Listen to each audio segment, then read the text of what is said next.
watching on my phone isn't going to be hearing the chat here. I don't know how much longer it's going to last. That's how long. Got over it. Hey, everyone. Welcome to Maude's Book. Tim, we should have made bets. We should have put bets on how long that would have lasted. We should have made bets. Put a poll together. Yeah. Welcome to the bonus book club for January. We kicked things off with 2 books. The first one was Akata, Court of Thorns and Roses. And now we're doing something very different. There are no fays. There's no lusty moments. We don't. Oh, Lisa's still here though. Yay! We've still got some great peeps ready to discuss all of this. My alert box are not in properly, and why won't it let me adjust it? Yeah, whatever. They're a bit out. Hi everyone. Aslan the Jasmine. Hi. Were you just in TikTok? Did I see that? I don't know. Hello everyone. You didn't read along. Just here for the ride, says Lisa. Oh, everyone give it up for Brad. Is Brad Trax in here? Yes, says hello. Brad, just give him a round of applause. He shared in the community on Discord. I'm not going to share his news, but that's very well earned. Brad's eating a lot of chocolate. Moving up in life is what I'll say. Hey, Toaster Poster, thank you so much for 28 months in that one. Catnip Ninja says, I read this one, but I'm at work, so I can't stick around. That's all good. I'd love to hear your thoughts while you do remain here. Tam Lesev says, good evening, Maude. I hope I got your name right. I'll just probably call you Tam. Tamles instead of Tamlin. Take the Aussie, thank you so much for resubbing. 6 months, 10 total. Love to hear it. Before we get stuck into it, I've got a few little things I'd like to say. One of them is, if you look really carefully, I think I tried to get rid of it. I just had a massage. My back is still bad. And what happens is I get a massage. It feels a lot better. I do yoga. I hurt it again. And I've done this twice, this cycle. And I'd like to think I'll learn. But I have a heat pack behind me in the chair for this book club. It's not a sciatic nerve. That was last week. Ooh, but now it's just a little bit of pain. But something that happened exactly back pain. Something that happened in the massage room. That sounds bad. I will give you context so fast. There's an option to have like a CBD oil. And I said absolutely not, because I have discovered that I am allergic to CBD oil in a massage oil. And what will happen is it's aesthetically and as far as like cosmetically in LA, it is the best side effect. My lips get swollen. So it looks like I've had filler. Now, in this instance, I could start feeling this allergic reaction because my lips got all tingly and they felt like they were getting bigger. They're going down now. My top lip was not affected at all. It was just my bottom lip. So for the last 2 hours, I've been walking around, 1 hour, I've been walking around with a really big bottom lip. Anyway, I just thought I'd share that just in case you're like, Maude, what are you doing? What's going on? It's like, no, if I ever look like my lips have gotten big, it's CBD oil allergic reaction. How random is that? Piling says, I got a chiro guy I can recommend you if you want later, Morty. I actually just booked into one because I do think I need a chiropractor. 2 things. 1, lips look, you said voluptuous, which I think we should coin that as a new word. Lip gloss be poppin'. Yeah, I just thought, well, I'll make sure that no one notices, so I'll put a really obvious lip color on. So that's what's happened. Or did some bees attack Maude? Can you imagine if it was like the same reaction? They call them bee stung lips. Yeah, this one's just so big. Look at this bad boy going so hard. It's already going down there. That's just so fun. Someone said I should just buy, this is a previous masseuse, because she used it and that's how we figured it out. Because I was like, I feel like my face is swelling up. And I get up from the massage and my lips look wonderful. I don't know. It's like, it's not like it's a weird reaction. They looked perfectly plump. Now, the feeling was awful for me because it just felt like I was a bit like, But she goes, if I were you, I would just dab some CBD on every single day and save yourself thousands of dollars. And I was like, okay, Tim, is that what you were about to suggest? Yeah, I was about to say it's way cheaper than fillers. Way Yeah. cheaper. Don't need no If you needles ever around wanted to here. go that route, you just skip that step. Yeah, it doesn't feel wonderful. It definitely feels like an allergic reaction. Not fun. But like the results were just amazing. My missus was just like, are you fucking kidding me? Like anyway, that's what's going down. Oh, it's so toasty now that I've got this heat pack on. How my members plus is going here? Avery, thank you so much as well. Your watch streak got reached. You're on a 3-stream streak. Oh yeah. Where's the round of applause, guys? Come on. There you go. Pronounce it however you please. It's a gamer tag. Just treat it like a Star Wars name, says Tam. Got it. K Frida says, no idea why anyone would fill their lips. It's called the patriarchy. It's called girls growing up with dolls that hold a completely unrealistic expectation. It is called developing dysmorphias and dysphorias and inadequacies from 8 to 10 years old if you're on social media as a girl. Shall I continue? It's called photoshopped images that are saturating the market that the model doesn't actually look like. But we are led to believe that this is effortless. Cough, cough, Barbie movie. Yeah. It's called, I've seen some women in LA where I wonder if they have breathing issues, but it's like someone told them that looked good. And if they feel better about it, more power to them. You know, I guess it's a personal choice. But if they're feeling a bit sad and they do it to feel better and that doesn't work, we got to look within a little bit. Hey, kind of like this book. Did you know that over 1 million copies have been sold and yet Tim still thinks it's shit? How many people have McDonald's served, and how good is it for you? Okay. Mic Well, drop. he just did that as well. Well, I think that if 1 million people are reading McDonald's, then this is a really good book to also read. This is my 3rd time through reading this particular book. Tam, don't you enable him. Regards, Darren is like, I like McDonald's. This is not helpful at all. I'm just going to drink some water with my fat lip. I'll tell you what, there are times in my life where I think a sausage McMuffin will solve all my problems.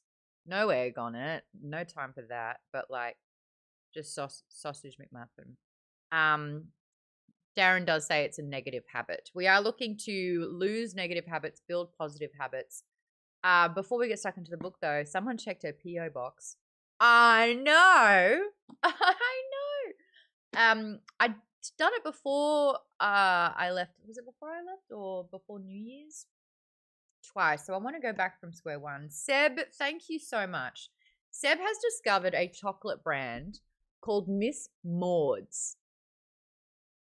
And it's dark chocolate and they're quite delicious. They come in like little cube, like breakable bits, and each square is a different flavor. These are the 2 I've just got on hand at the moment. Thank you so much for sending me Miss Maude's. I wonder if Miss Maude knows that Miss Maude is eating her chocolate. Hi, Miss Maude. It's Maude here. Yum. Thank you for doing the name well. And it's like all these baller chicks doing rad things. Look, she's sitting on an oak barrel being like, bottoms up, bitches. Oh, Yeah, such a the art is really Maude. cool. Isn't that cool? Yeah, the art is nice. Speaking of Vaden, I've actually wanted to do videos on these. He sent me a giant box of little snackable jelly bellies. Now, what I love about this is everyone knows how much I freaking love jelly beans. They're so good. But it means that I can't, like, we call it hoeing into something in Australia. And I can't do that because they're, like, snackable. So I will, like, grab a few of these and rip them open. And now, the thing about jelly bellies, not every flavor is good.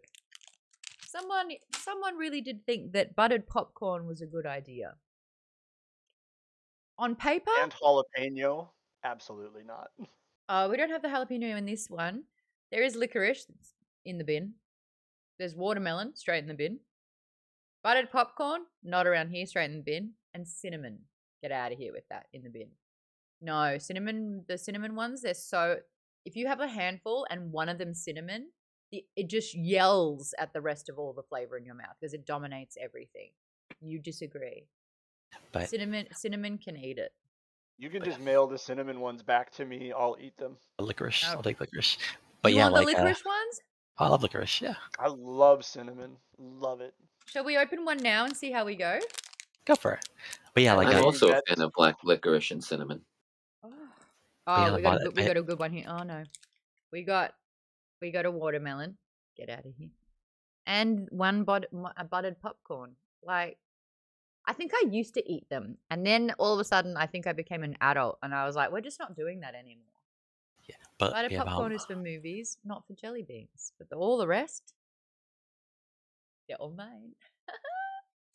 So I think like you mentioned, one of the reasons I got that one is like getting like just like the giant, like not box, but like the giant jar of just belt jelly beans is, like I said, they come in little packages, which I love because, like I said, it makes it a lot easier to form good habits because instead of just grabbing all of them, like you said, holding it down, you just grab like one or two packets, and then that lets you know how much you're actually eating. It tells you the calories, whatever. You have an idea. Because that's the thing that helped me the most when I was losing weight is like knowing how much I'm eating, like putting a certain portion away, and that's how I'm eating, and that's it. Cutting off there. Like, if you don't have a cut off, you're just gonna keep eating, and then you'll just forget how much you've eaten, and then that's it.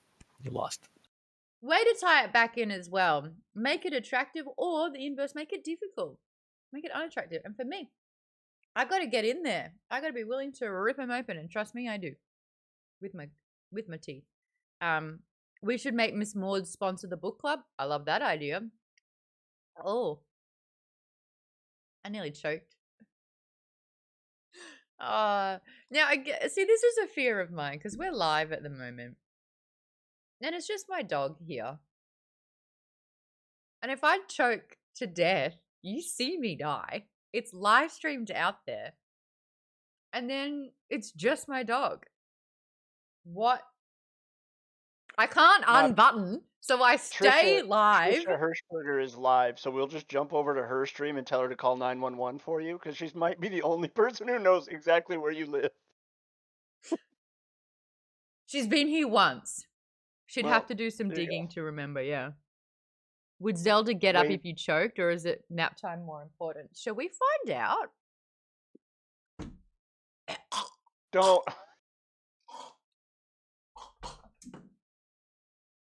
And she runs away. She just Zelda don't give a dips. fuck. She just dips out. She's like, "What the fuck are you doing? This is my bed." She is under the desk and she Faithful to looks the edge. offended. She looks like she's like, I'm She sorry. just absolutely dipped You out. took her bed. You Oh. were in her way. That's probably what she thought. So I'm so done for if that ever happens. Absolutely dipped out. I wasn't expecting you to fall on the dog. Well, I mean, I'm just not sure I will die delicately. I just don't think that's an option. Oh, that would be horrible. The pupper is called Zelda. Yes, Zelda, you can come back now. Maybe I can coerce her with the. Oh, what's this? Do you want some buttered popcorn? Come on, try it. No, she's real dirty at me right now. Well, yeah, you're giving her the worst flavor of Jelly Belly after you evict her from her bed. Do you want I would be sore too. Do you want watermelon? No, she's filthy at me. How dare you pretend to die on my bed? Good for Here, you, I'll give you Zelda. the good stuff. Here's the good stuff. Set boundaries. Come on, Bubba. I'm sorry I fell on you. I've inconvenienced you. You come here? Can everyone see you? Up, up. There she is. Up you come. You get it? Oh, yes, you can. On your bed. So we're going through the PO box still. My bad. Tim's present came in, everyone. Now, a previous stream, we spoke about, it was an after show. We spoke about the elusive Nutter Butter. Now, I didn't think that it was actually something that existed. I thought he was being incredibly inappropriate. Turns out they are an actual thing. And I got a couple of these and I've been tucking into them already. But also got some chocolates. And this is what I really like. I've got a book lover's journal. So every time I finish a book, I can put it in here and it says author, genre, publisher, number of pages, date started, date finished, why I chose this book, overall rating, would I recommend it, other books by author to read. And then you've got a space for a review there. How fantastic. So thank you so much for that. And then you get shy. Did you just get shy then? You're just like, I was letting you finish. I just want to say, because we talked, somebody in the chat had mentioned book journaling, and we set up a channel we actually about it. started a whole channel in the Discord. And I Guys, just get want to over point in the out Discord. that I bought that book for you way before we actually did that, because I was like, Maude would absolutely love this. And then the topic came up like 2 weeks later before I had sent the package out to you because Christmas and money was tight. So I had to get Life, yeah. shipping. So, but I bought that for you a long time ago because I knew you'd love it. And then the So topic did someone came up. recommend like a book journal channel? And you're like, what do you think about that idea, Maude? I was Do like, you oh, think you would cool. like Now it? everybody's gonna think. Well, I literally was like, everybody's gonna think I bought this for you because we started the channel. What if I was like, I would never do that? Oh, thanks, Tim. So yeah, No. Thank you so much for that. And last but not I least, hope you KP enjoy Dubs it. is not. Yeah, I can't wait. It's so pretty as well. It's an actual like really pretty book too. That's gorgeous. And last but not least, KP Dubs. Oh yes. Does it really matter, Tim? I mean, isn't it the thought that counts? Colleen roasting. Sometimes it is, but who knows? Oh, that's sweet. No, I like it.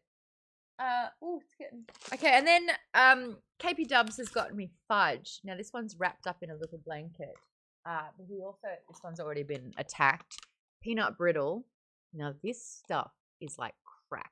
I don't know what crack's like, but I imagine that this stuff would be crackalicious. Really yummy. And then the fudge, he said in his card, I'm not sure if I remember the fudge that I got you, so I wanted to show everyone. Oh my god, this looks so good. I think I've got like 4 of these. Thank you so much, KP Dubs. This is gonna last me hopefully a while. Hopefully it lasts me a considerable time. If it doesn't, well, then my face will be a lot rounder the next we speak. Thank you so much for all those gifts. I really appreciate that. A big belated Merry Christmas. Now, obviously, there are no expectations with that PO box. Sometimes people like to send things. I often take a while to get there, and I apologize. But Vaden, thank you. Tim, thank you. KP Dubs, thank you.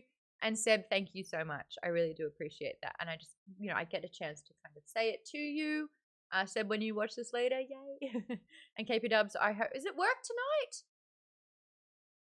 So you changed it from Thursdays to Wednesdays. I've got to get the schedule down. Let's get back to the book. Now, I actually found this copy, I believe, in one of the little local libraries that people will have outside their houses. You know how they have like a little letterbox library thing? So you can exchange and give books. My gosh, I'm going to give books back. But I did take this one, which means I get to write all in it. Something that I wanted to try with this one is we'll obviously go around the group and talk about what was the most effective thing that you learnt from this, or what was an aha moment that maybe that you've had. Oh dear. You stop giving me fudge recommendations. That's only going to end terribly. And I thought we could kind of go through chapter summaries, which is kind of like the TLDR. And we can go through those summaries and talk about it. What did we learn? We can just tear through it. We've got an hour and 40 minutes to make this happen. First thing that I want to do, go around members and ask chat, if you read the book, what'd you give it out of 5? Out of 5. Avery, you read this one. I believe you gave it a 4. What are your thoughts? Yes, I did give it a 4. I really liked it. I thought it was organized well. It was easy to follow. Some of the points he made were really interesting. Mostly, like the 4 instead of a 5 was just a lot of like what a lot of people have been saying, that some of it just felt like common sense, you know. um, that's not a bad thing. But just yeah, like if I'm gonna like if I go in expecting like all these revolutionary ideas and I see a lot of things that I kind of already do, I was just like, okay. But I still really, like I said, I still really enjoyed it. And I thought that the way he explained it was really good, and I liked the way it was laid out. And I think it could be very helpful for a lot of people. So. Did you notice a shift in your mindset after reading it? Were you a little bit more cognizant or excited or motivated? I'd say I was definitely more aware of like the different things that I do, and like the way I approach things, and I was able to kind of like think about it a little bit more than I normally do. Mhm. That's good. That's good. I think that's a win. Yeah. Bartleby Prime says 4.5 out of 5. Pretty solid advice. I like the interspersing of advice and context examples. What made me really like it was the last chapter where he covers the trade-offs. I'm about to sneeze. And I turned off my... I'm scared. Ow. It hurts. I'm trying to teach myself how to do like really delicate sneezes so I don't hurt my back again. It's an art. Serial O Skiller, thank you so much for resubbing using your Prime 17 minutes ago. Sorry I missed that one. Appreciate it. And Aslan the Jazzman, thank you so much for the follow. Silva says 5 out of 5. Already started to change my habits daily. Hailang says, bless you. Yeah. That's probably the best that we can do at this stage. Bartleby says, I have 3 chained habits in the morning, 4 days in a row. That's good. Colleen says, back problems really suck. Don't they just? Don't they just? Colleen, since I got you, do you want to tell me what you thought of this book? It was your first read, if I'm not mistaken. No, this Second. is my second. Yeah. I Second. read it. I read it, I don't know, towards the end of last year, I think. Then I read it again for this. For me, yeah, a lot of it was common sense, but I found a lot of it really helpful, especially the systems. I now have my weights, my small weights right next to my bed, and I've got an exercise band there too. So it's really easy right after I get up to just kind of, you know, do a little bit. Um, and I like the stacking. I have ADD so bad that it really helps to have a set routine. And so my mornings are usually good, but then it kind of falls apart, especially if I have a bad chronic fatigue day. Then it all falls apart.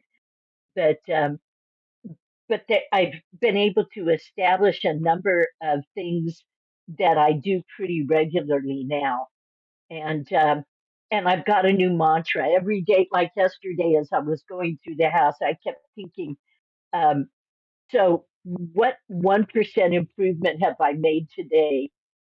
And I keep thinking that's kind of become my new mantra.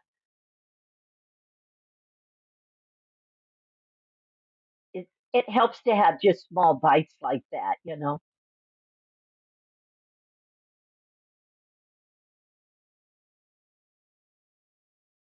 She- I just lost your sound.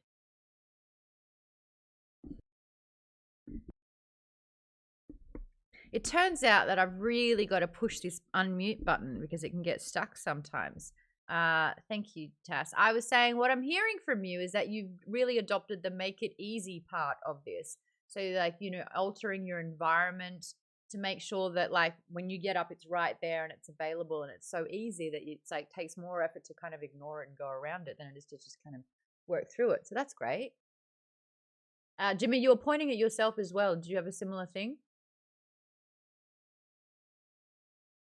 Oh, I was just mostly pointing because I wanted to let you know that you were muted. That's why I was saying, pointing to my ear.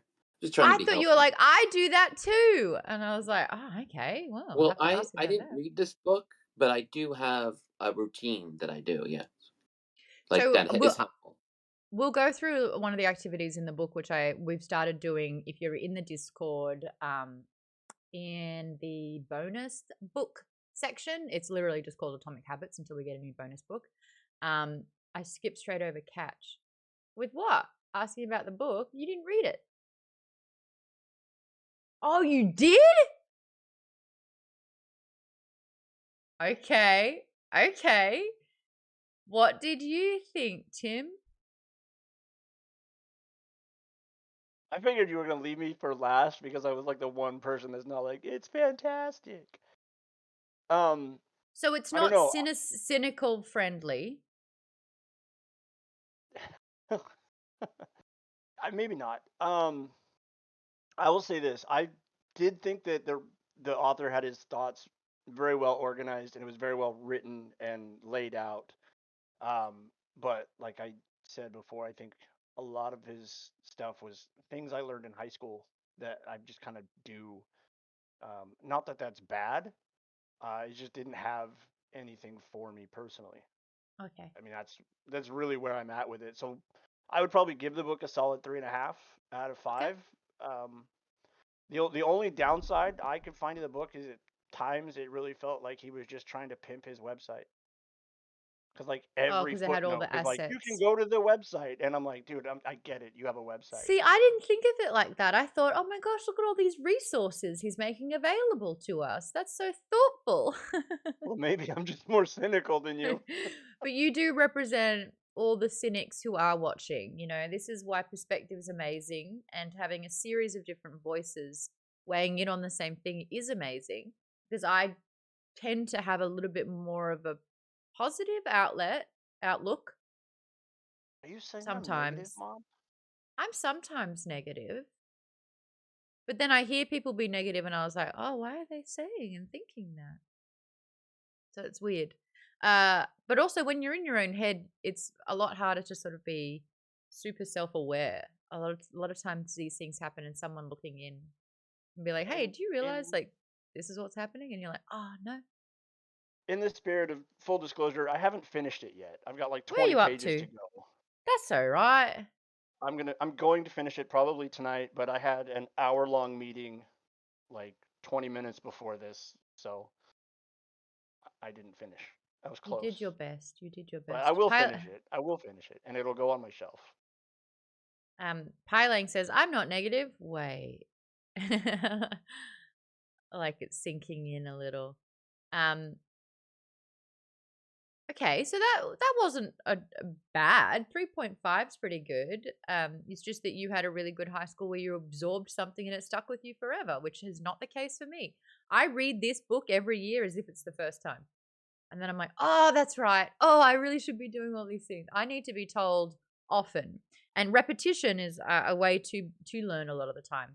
A Lurking Frog says, I hate when a book references the website for content because when I look, it's broken or gone. That's how they get you. That's how they get you.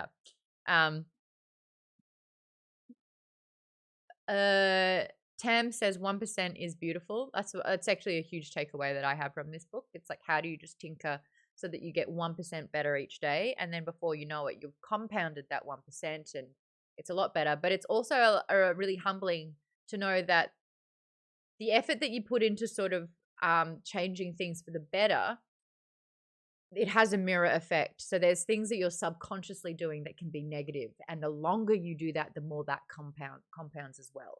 And I think it's really important to know that if you're not like, if it's not a cognizant behavior to kind of shift and work on that positive, that negative can start snowballing as well. I've had it where my negative self-talk got really bad. I believe it was this time last year. And it was just gradual.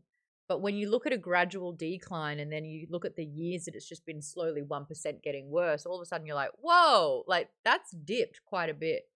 And it wasn't until my friends, like my closest friends, would kind of be like, "Hey, girl, your self talk is the most negative I've ever heard it." And it wasn't until like a couple of friends said that to me that I was like, "Oh, wow." And so it kind of raised that awareness, and then I started noticing and hearing it, and I'm like, "Oh, we're in like not a good place." So I had to very proactively switch that behavior. Long story short, turned out antidepressants was the solution, but not in the way that you thought. I had every single side effect that where I think I ended up getting serotonin syndrome. Nearly died. But one of the side effects was like severe depression and suicidal thoughts. But because I knew that it was a chemical response, it was the medication that was making my brain think that. It wasn't my thought. I was able to kind of disassociate that feeling. But knowing how rock bottom that medication made me, I was like, oh, I wasn't sad at all. Like comparatively before taking this, I thought I was like, well, I don't know if I'm very happy. I was fine. Life was great.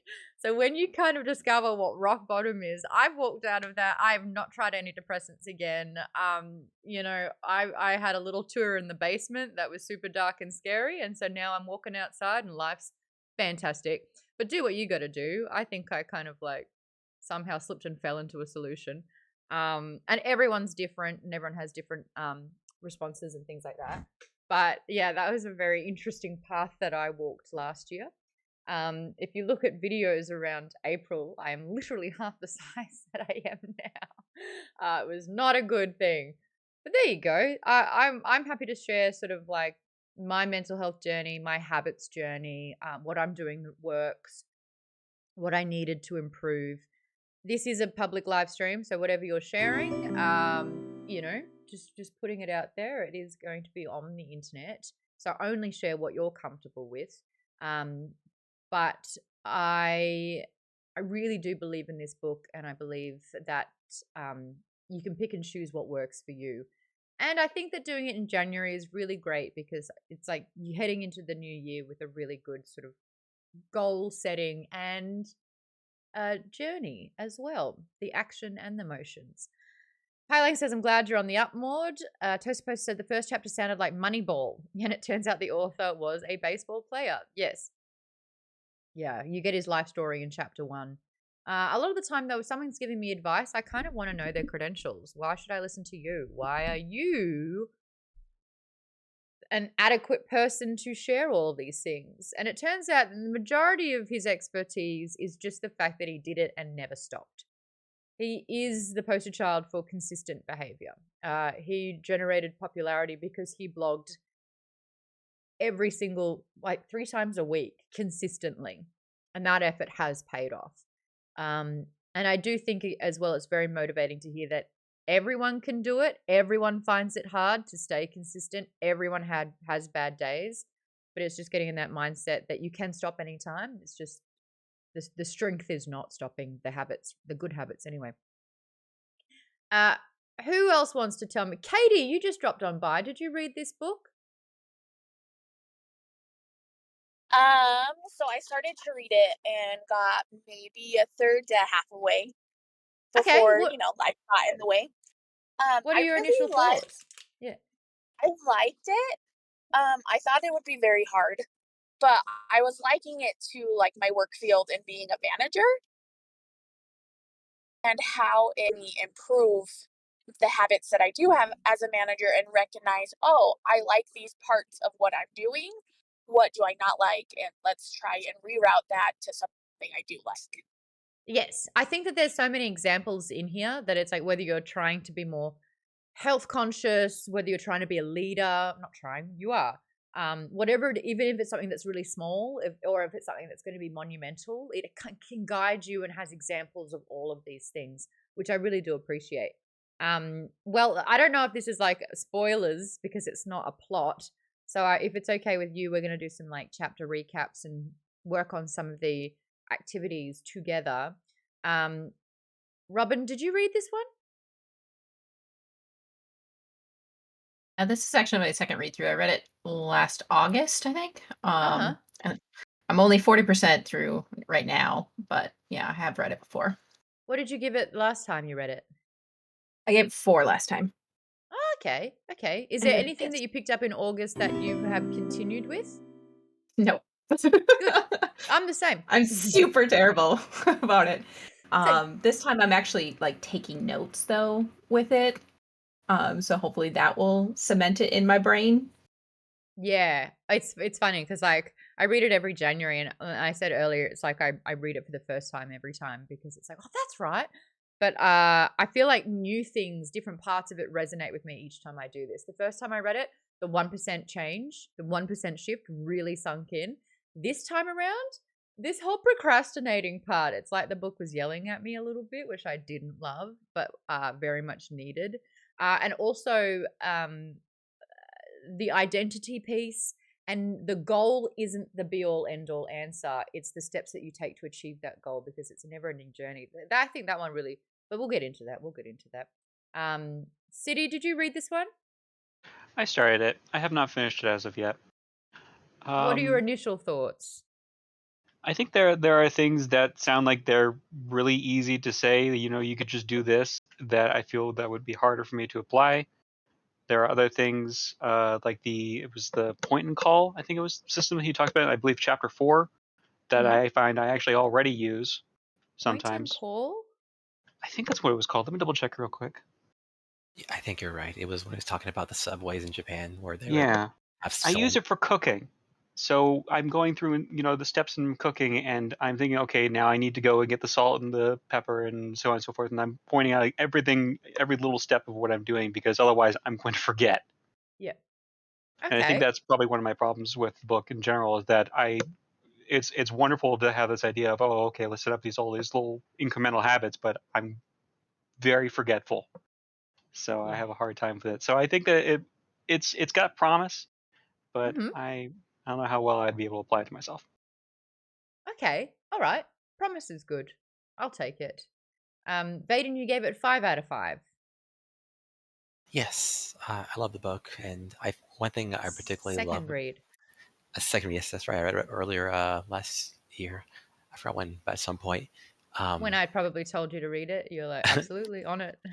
yeah, I mean, it's a great book. I love it. I don't know. I've not read any similar books, so I can't really say if the vice has been like repeated too much or something. But like I said, I love the book, and one thing that's particularly great about it is I feel like people are saying it's a common sense and stuff, but I think what's important is it lets you like vocalize what those things are. Like people know like about certain things, like knowing they know, hey, I shouldn't do these things. I should do these things. But this gives you more an actual reason. Like gives you evidence for doing it. Gives you like a logic behind it.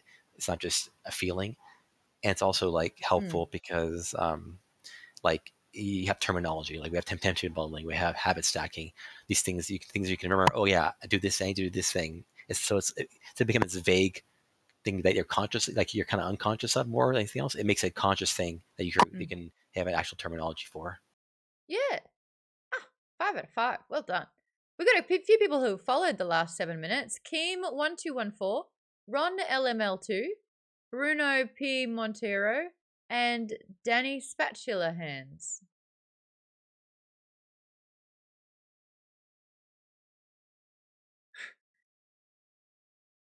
Oh no, I've got spatula hands. Okay, that's great. Where did you come up with that username? Very interesting. Thank you so much for the follows. Is there anyone else that has read it? Lisa, you didn't read it, but you're interested to sort of learn some of these. Ah, Colleen, you don't read many self-help books. I like to call them self-development because we're all developing, aren't we? We're just developing. Developing. So this was really different for you. I like that. Is he related to Scissorhands? Great second guess. This is literally your first. This is your first time reading a self-help book. Okay.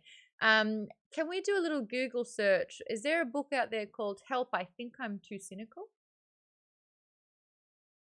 I probably need that book. There probably is. So you start there, build a different mindset, then go Then into come Atomic back to Habits. Atomic Habits. Unstoppable. It's just a God syndrome. That's all it is. What syndrome? Messiah complex. It's just my God syndrome. Yeah, Messiah complex. You should look that up as well. Diagnosing you live here with my credentials of Welcome to observation. Psych Chat with Maude. Yeah. Yeah. Akin says, NA, something like that would never exist. Nah. What do you mean? What? Something like that would never exist. Okay. All right, let's get stuck into it. I had initial thoughts. I really like the one thing you want to take away from this right here: tiny changes, remarkable results. That's what you want. I don't want to put a lot of effort into this. I want to do little things, but then I want big results. Yeah, that's well done, James Clear. You know what you're doing. His story starts off in chapter 1. He basically was supposed to be a baseball prodigy, got smacked in the head, was in a coma. Hello, Amanda. I told you I was streaming tonight. Maude. You are an atomic habit. Well, I'm getting there, dolls. I'm getting there. Did I put you on this book, Amanda? I'm pretty sure I did at one stage. It's one of those books where I'm like, even if you think you've got it sorted, everyone can learn a little something. Maude Mum is listening and analysing. I did actually put Amanda onto this. That's great. Yes, I do like this book. So yeah, he was supposed to live a big life of baseball, but nearly died, and he had to reassess a lot of things. Initially, when I read this, did I think, oh, this man is who's qualified to tell me about the psychology of habits? But then it moves into really constructive ideas. I write stream of consciousness when I'm doing these books, so I'll go through some of these in chapter 1. Improving everything by 1%. Whatever you want to improve upon, you basically deconstruct it and try and tweak it to just get 1% better every single day. A reminder that can also go the other way. If you subconsciously do not have a hold on a positive mindset, that negative talk can start spiraling. The longer you do it, the more it will kind of increase in the other direction as well. On exercise, there's an exercise on page 39. What are your goals, and who do you have to become to achieve them? This goes into an identity piece, but I thought that was a really great question. And things that really stood out for me is your goal isn't to read more books, it's to become a reader. Your goal isn't to go to the gym, it's to be more athletic. And I think that shift in how to set the goal really stood out for me. I really liked, all right, so who do I have to become to enjoy it? It's a few chapters away, but like that one that really sunk in this time around was the woman who lost, I think, something like 100 pounds by making every decision and asking, what would a healthy person do? That one for me, I was like, I think I would much rather say what would a healthy person do than what would Jesus do, but that is my thing. But they had the little wristband to remind them at all times. And I was like, look, if that's sort of, what's going to help, what would Maude do? Don't. She would eat chocolate. That's not helpful. That's not helpful. But I kind of like that because, a healthy person isn't just, being extreme with diet. A healthy person is like, do I keep sitting on my phone and scrolling? That's not actually a healthy thing to do.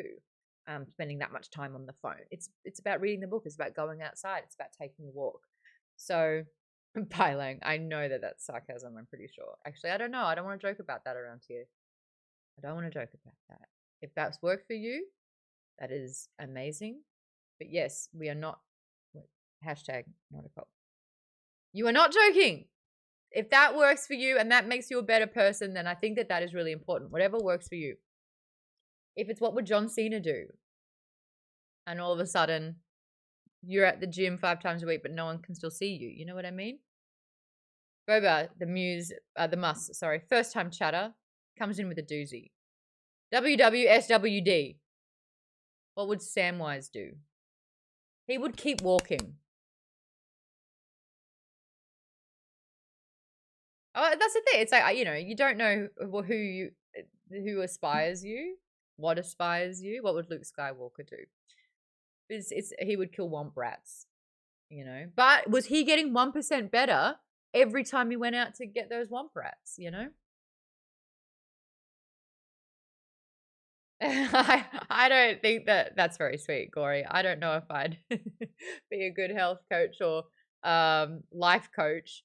I think life coach, it just smells like a scam a lot of the time, you know. But at the same time, I got in a bit of a rut one time where all I wanted was purpose, and it's like until someone can kind of coach you through your own thoughts and guide you, maybe that's what you need, you know, at a certain fee.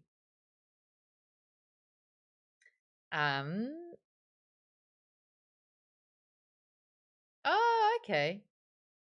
I'm just reading conversations now in the chat. What would James Clear do? Says Aslan. Yeah, well, he's telling you what he would do. It's in the book. It's in the book. But I liked that part. Also, a big thing that I liked from the first chapter was this whole, the system is more important than your goals. I think that we are, thank you, Amanda. I'm tempted to go. I'm tempted to be a psychologist. I really am.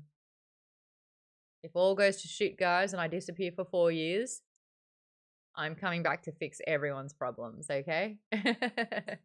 My mum's a psychologist, and part of me is like, well, if she can do it, I can bloody do it, right? That's my motivation. Tim says I don't have any problems. You don't, actually. You don't. Sometimes the journey just begins with leaving the Shire, says Boba. You're exactly right. Adam's here. Adam, 39 months. That's very sweet. I mean, I feel like I need to take you out for dinner or something if you've subscribed for 39 months. Like, that's very sweet. Very supportive friend. But, like, it's 39 months, dude. But he does say, I believe in you. What was my train of thought? Yeah, we're trained to believe that you have to write out your goals.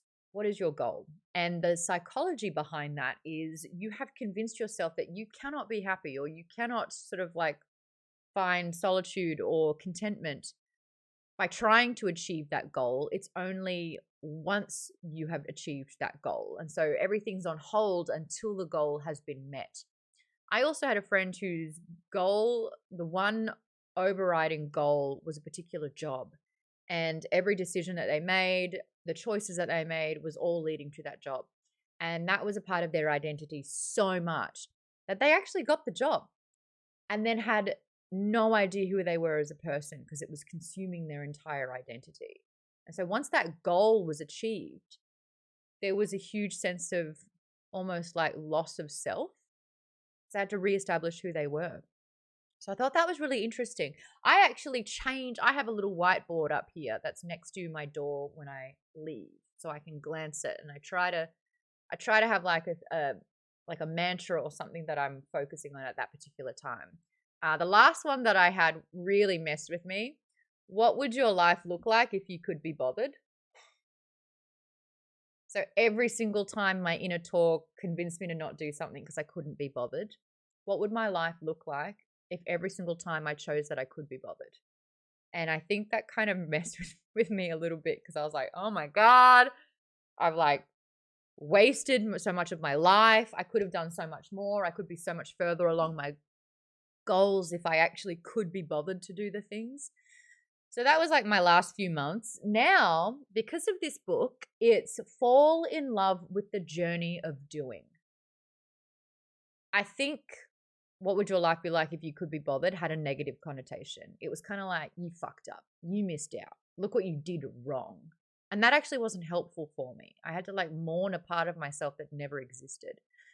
And this book really taught me that the goal is not your be all and end all. What steps are you taking? What are you doing? What groundwork are you laying out to enjoy the fact that you're going towards your goal? Because that's what's really cool. And I like that. Avery says, my favorite Tumblr post from a couple of years ago said, everything worth doing is worth doing half-assed. I had a slogan which was, something's better than nothing. And they touch on it in this book.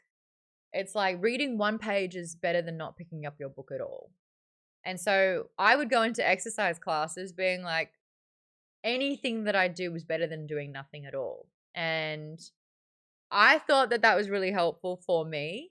But it's so interesting because the part in this book that I disagreed with the most was set an alarm to do the thing. But if it's meditate, only do 1 minute. if it's going to the gym, leave after 5 minutes. I was like, no, I don't. That for me was just like, if you're going to do it, do it. Do the thing. Do the damn thing. It's like almost setting yourself limitations while you're trying to achieve. But if that works for other people, then there you go. Baden says from the book. Oh, yes, Colleen? I think though he was referring to just trying to get started, not making that a habit of everything. I mean, for some people, going to the gym, that's part of who they are. That's part of their routine. For other people, trying to become that, setting, you know, just setting a goal, or not a goal, but just making yourself take that first few steps, 1 or 2 minutes. Okay, you're starting to set that habit. It's a beginning, not an end. 100%. It actually goes in line with what I've written on my damn board, which is fall in love with the journey of doing. So you're right. I think for me, it's like, I don't need the trainer wheels. If I'm going to show up to do the thing, then yes, something's better than nothing. But like, I think I'm like more inclined to do more. For me, it's like going to the gym when I really don't feel like it are usually my best workouts, I find. Because I'm like, I didn't even want to do it. And look, I'm here. So I'll do 10 more reps because I showed up. So I almost like, reward that in a way. But like the thought of if you're going to write in a journal every single day, start with one. My friend bought me a journal which is literally called A Line a Day. And at the end of every day, you're supposed to write just a little summary of what you did. I am more inclined to write 2 full pages in my journal than 1 line at the end of every day. I don't know. I don't understand. But it's interesting that we brought that point up, Colleen, because you're right. I think for a lot of people, it's the anticipation or the expectation of failure that can be crippling. And so just the act of minimizing that anticipation or becoming familiar with starting and attempting the habit and bringing the ritual into it, because I think it can be incredibly nerve-wracking doing something like that for the first time. So you're right, those baby steps is incredibly helpful. And then once that pressure's been removed, then you go at your own pace as well. Robin says, I slip in motion rather than action because I want perfection. I'm trying to embrace the imperfections this year. Robin, that particular part of this book wrecked me. Every other time, I don't think that it stuck the way that it really hit me this time. And we'll get into it, but like the difference between motion and action and how we sit in motion, the researching, the preparing to do the thing, I don't want to write just yet. I want to learn about the subject matter more. I might want to do a writing course. I just want to learn and look at other different blogs and just keep reading until I'm do the damn thing. Just do the damn thing. I don't have an issue with perfectionism. I just talk myself out of doing because motion, the research, the prep, I did convince myself that that was just as good as doing. I absolutely felt more comfortable in the prep phase, convincing myself that this research absolutely mattered and it was crucial and it was the smart approach. What it really was glorified procrastination. And I got very comfortable there. And I would prolong motion. I'll just read one more book about it and then I'll be comfortable. Then I think I could try it. Because as soon as you start, you've got 2 options: to continue or to stop. And I think that starting and stopping feels like failure to me, that I prolong the motion. Stargirl says, you're talking about my life. I live in motion. So this is what this conversation is perfect for. What is it for you? Talk me through like the perfection piece, Robin, if you're comfortable. Well, so I was doing the book journal thing and I was looking through it recently and I noticed I have an incorrect date on it. And it just spiraled me so much that I haven't done it since. Because you put the wrong date in once? Yep, I put the wrong year, and I was like, I don't want to white this out. That's going to look disgusting. It's going to ruin this entire page. Oh. Can you take the page out? I mean, then there's a rip line. You're right. There's You need to either burn the book Mhm. or forget the book even existed. So like what I end up doing, like if I was doing like bullet journaling, if I wanted to make like a spread for a bullet journal, I would sit there for hours planning out like a planning page. Like, all right, in pencil, this is what it's going to look like. But then I'd never actually go through and actually do it. Would an accountability buddy help with that? Maybe. We have a brand new channel in the Discord. I know, but everyone that's posting in there, their pages are absolutely breathtaking. All right. I'll just leave a little message in here.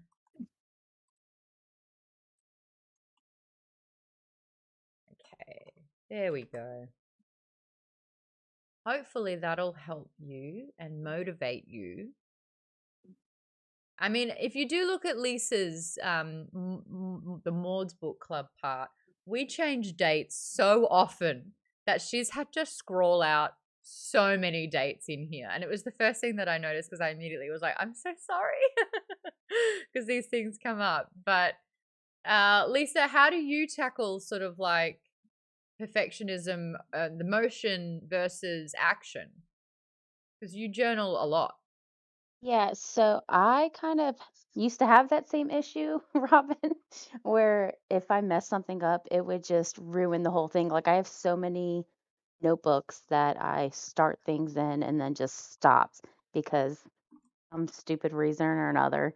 But I've kind of gotten to where like I just don't care.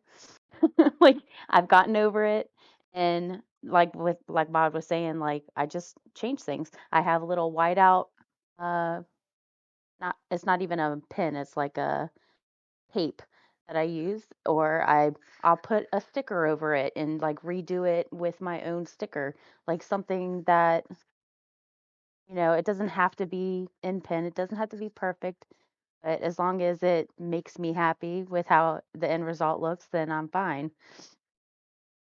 I don't know, just little things I change. I like doing stickers over things. I have to redo headlines, and I'll just do a whole sticker where I just print it up. Like I'm not gonna be able to fix it myself. Can't take the page out. I'm just gonna cover it up, and it'll still be good. Would you mind if I show a page of the Maud's Book Club journal? Oh, go ahead. Okay, I'm gonna pop it in show chat. Oops. Bing. There. What? Oh, I have to. Come on, Maud. Do. Don't mind me. I just need to tweak this a little bit. Ooh, that's too wide. Whoop. Come on. There we go. So I don't know if you can see this, but this is Lisa's journal. And you can see all the date changes that we've had to make for all the books.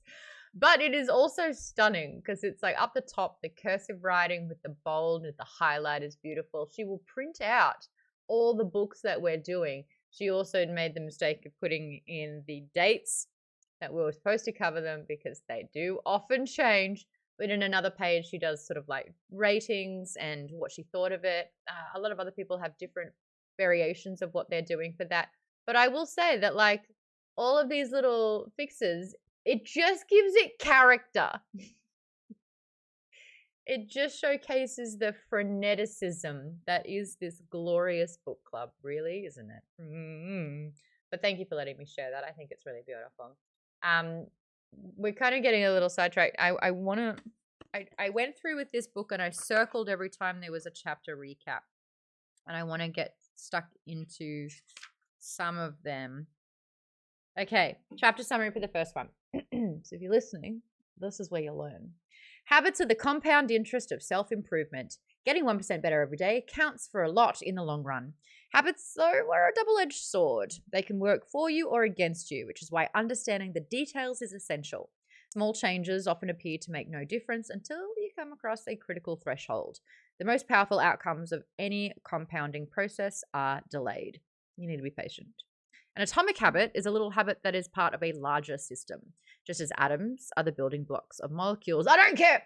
Atomic habits are the building blocks of remarkable results. If you want better results, then forget about setting goals. Isn't that mind-blowing? Forget about setting goals. Focus on your system instead. You do not rise to the level of your goals, you fall to the level of your systems. So, systems, yeah, I just skipped right over the science. Atomic Kittens was a UK all-girl band. Like, you know, entertainment. Life isn't perfect, so you have to embrace the imperfections. I will say a lot of the personality quizzes and tests and conversations will talk about what is your level of perfectionism. And I do think a superpower is the that'll do syndrome that I seem to have. Now, in some occupations, that is not good. You do not want that'll do from a surgeon. You want someone who's an absolute astute perfectionist in that realm. With me, I obviously, I think I even changed a dimension in here, and I was like, that'll bother someone, but it's not bothering me. My perfectionism is crippling, says Amanda. I don't know how that's happened for me. Looks like Maude is helping Lisa yeet perfectionism. Yeet that. Get out of here. It's always, I've always envied that you can just get things done. I mean, there's a lot of psychology into perfectionism and why that is something that we have to do. Maybe you had a parent that had like a red pen syndrome where they were constantly critiquing and correcting things that you did. And so it was just easier to do it perfectly. So you didn't get sort of like corrected in that particular way. Need for approval. There's a lot of different things where that can come from.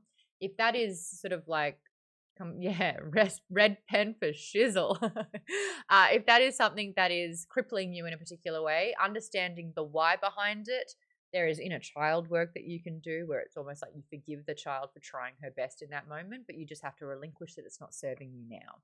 And just, the art of letting go as well. But that's a whole big thing. Therapy is amazing. I definitely recommend trying it. I guess ask yourself, Robin, in this situation, with the incorrect date, if it did need to be whited out or crossed out or written over, aside from you, where would there be any other judgment? No, literally no one else would see it. You don't care, do you? Mm-hmm. We'll get there. We'll get it. He's gonna say that sometimes. I don't care. I don't care. There's sometimes, I mean, this sounds really cynical, so Tim, listen up, maybe you'll learn something. There was a time in my life where I thought with particular things, the less you cared, the easier life will be. And it's not to say I don't care about anything. I don't care about my friends' feelings. I don't care about, the level of my work. But there are times where caring does not serve you. A great example for me was I really cared if a guy was going to ask me out or there'd be a second date. If I didn't give a shit, that guy likes me 10 times more. Because I'm wanting it to happen so bad and I care about the results of this, it actually cripples the process. And it doesn't serve me at all. Jedi mind trick didn't work. I tried. You will ask me on a second date. No, that just reeks of desperate. We don't do that here. Yes, Tim. I was just going to kind of piggyback on what you just said. It's something that I learned a long time ago, but it's basically I never worry about things that are out of my control. And that's not to say that I'm free from worry, because everybody worries about things, but I ask myself, is there anything I can do about this situation? And if the answer is no, then I have no reason to stress over it, because nothing that I do is going to change the outcome. And if the answer is yes, then I have no reason to worry about it, because I just have to get to the task of figuring out what it is I can do.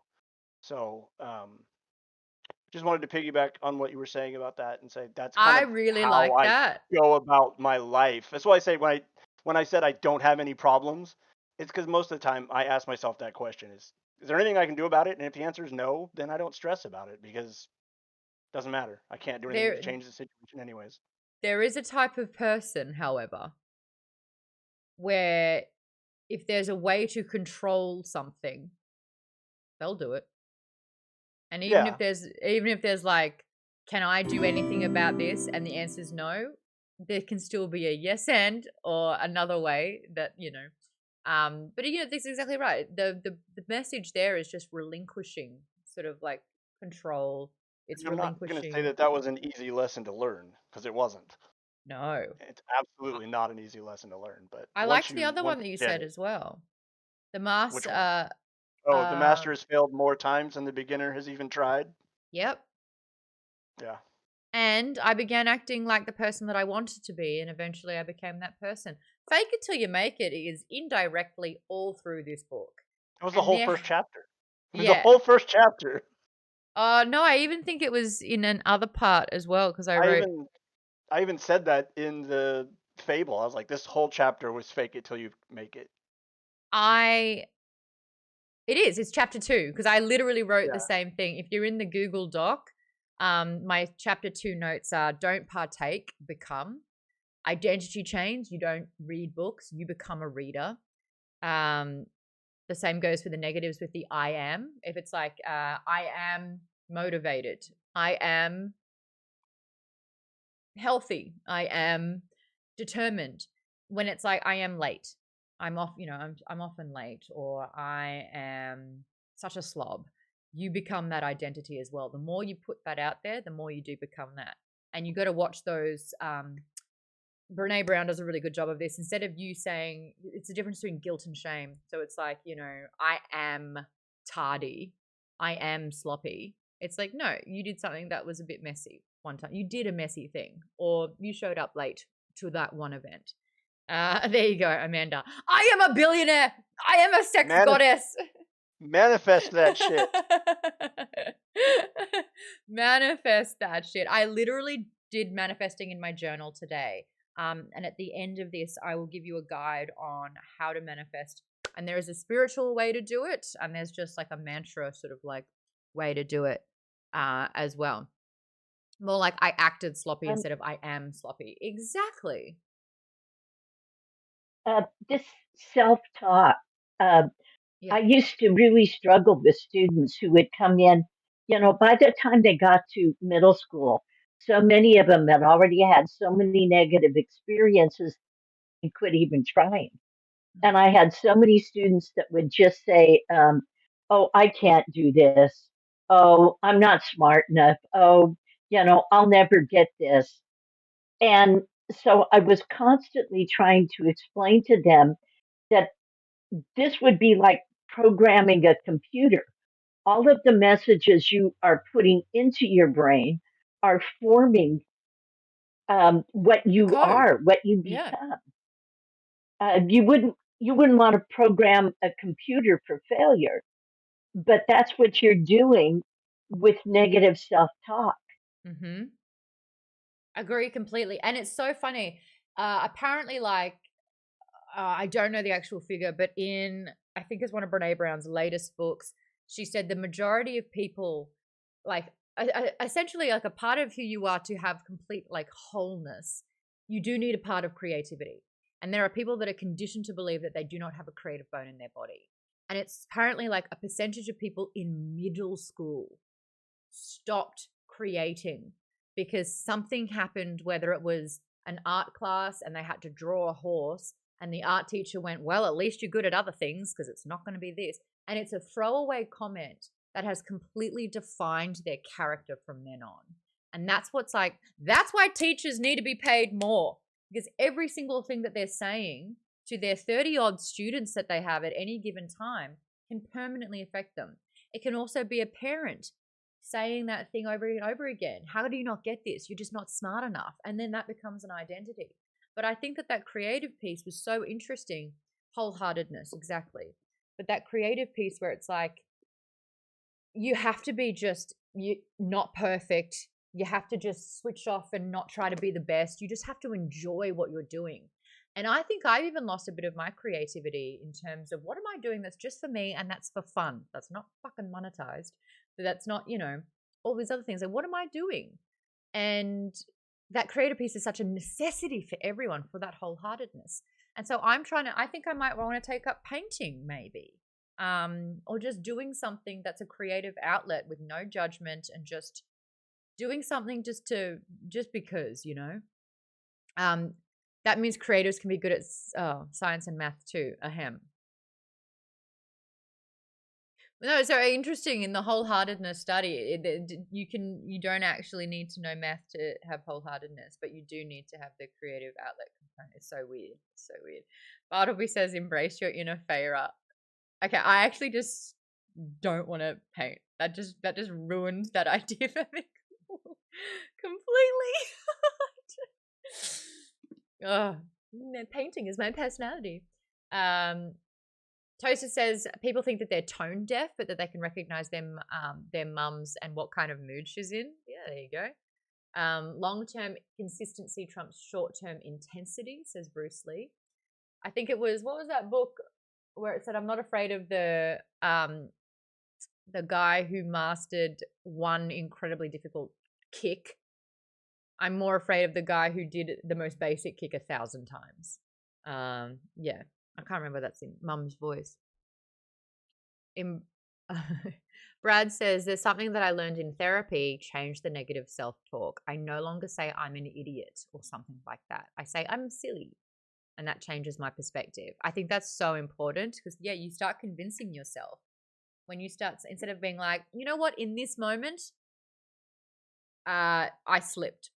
Or, I was, it took me a little longer than usual, whatever it is. But when you start going, you idiot, then you actually do convince yourself that you are. And it's like, yeah, it's not great. You break yourself down. The quote you were looking for was, he doesn't fear the man who has practiced 1,000 kicks or learned 1,000 kicks, but he fears the man who's mastered one kick 1,000 times. That's it. Who did that book? That was Bruce Lee. It was also Bruce Lee. Oh, I read it in a book, and I can't remember who did that one because I binge listen. Yeah. Doing something Bruce dumb doesn't make you a dumb person.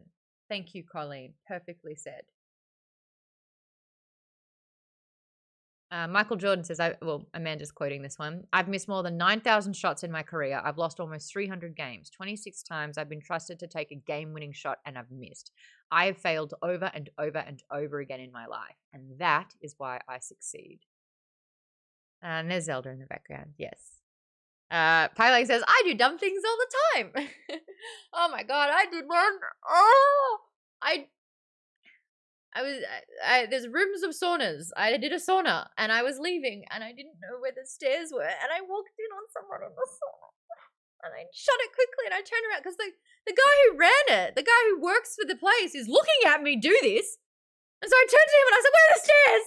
And he's like, there? And I was like, immediately I wanted to blame him. I'm like, how did you let me do that? How did you just let me walk in on someone and that? Thank God this person was clothed in the sauna. Oh my God, imagine. I would have died. Anyway, I sat in my car. Oh, I'm so embarrassed. I sat in my car for like a while being like, what is wrong with you? And then I'm like, these things happen. The person who I walked in on wasn't even phased. It was my face that was like, it was me lashing out because I was embarrassed. No one else cared. These things happen. Amanda says, can you tell us a little bit about how it is in entertainment and having to put yourself forward for gigs that you might not get? How do you find the resilience?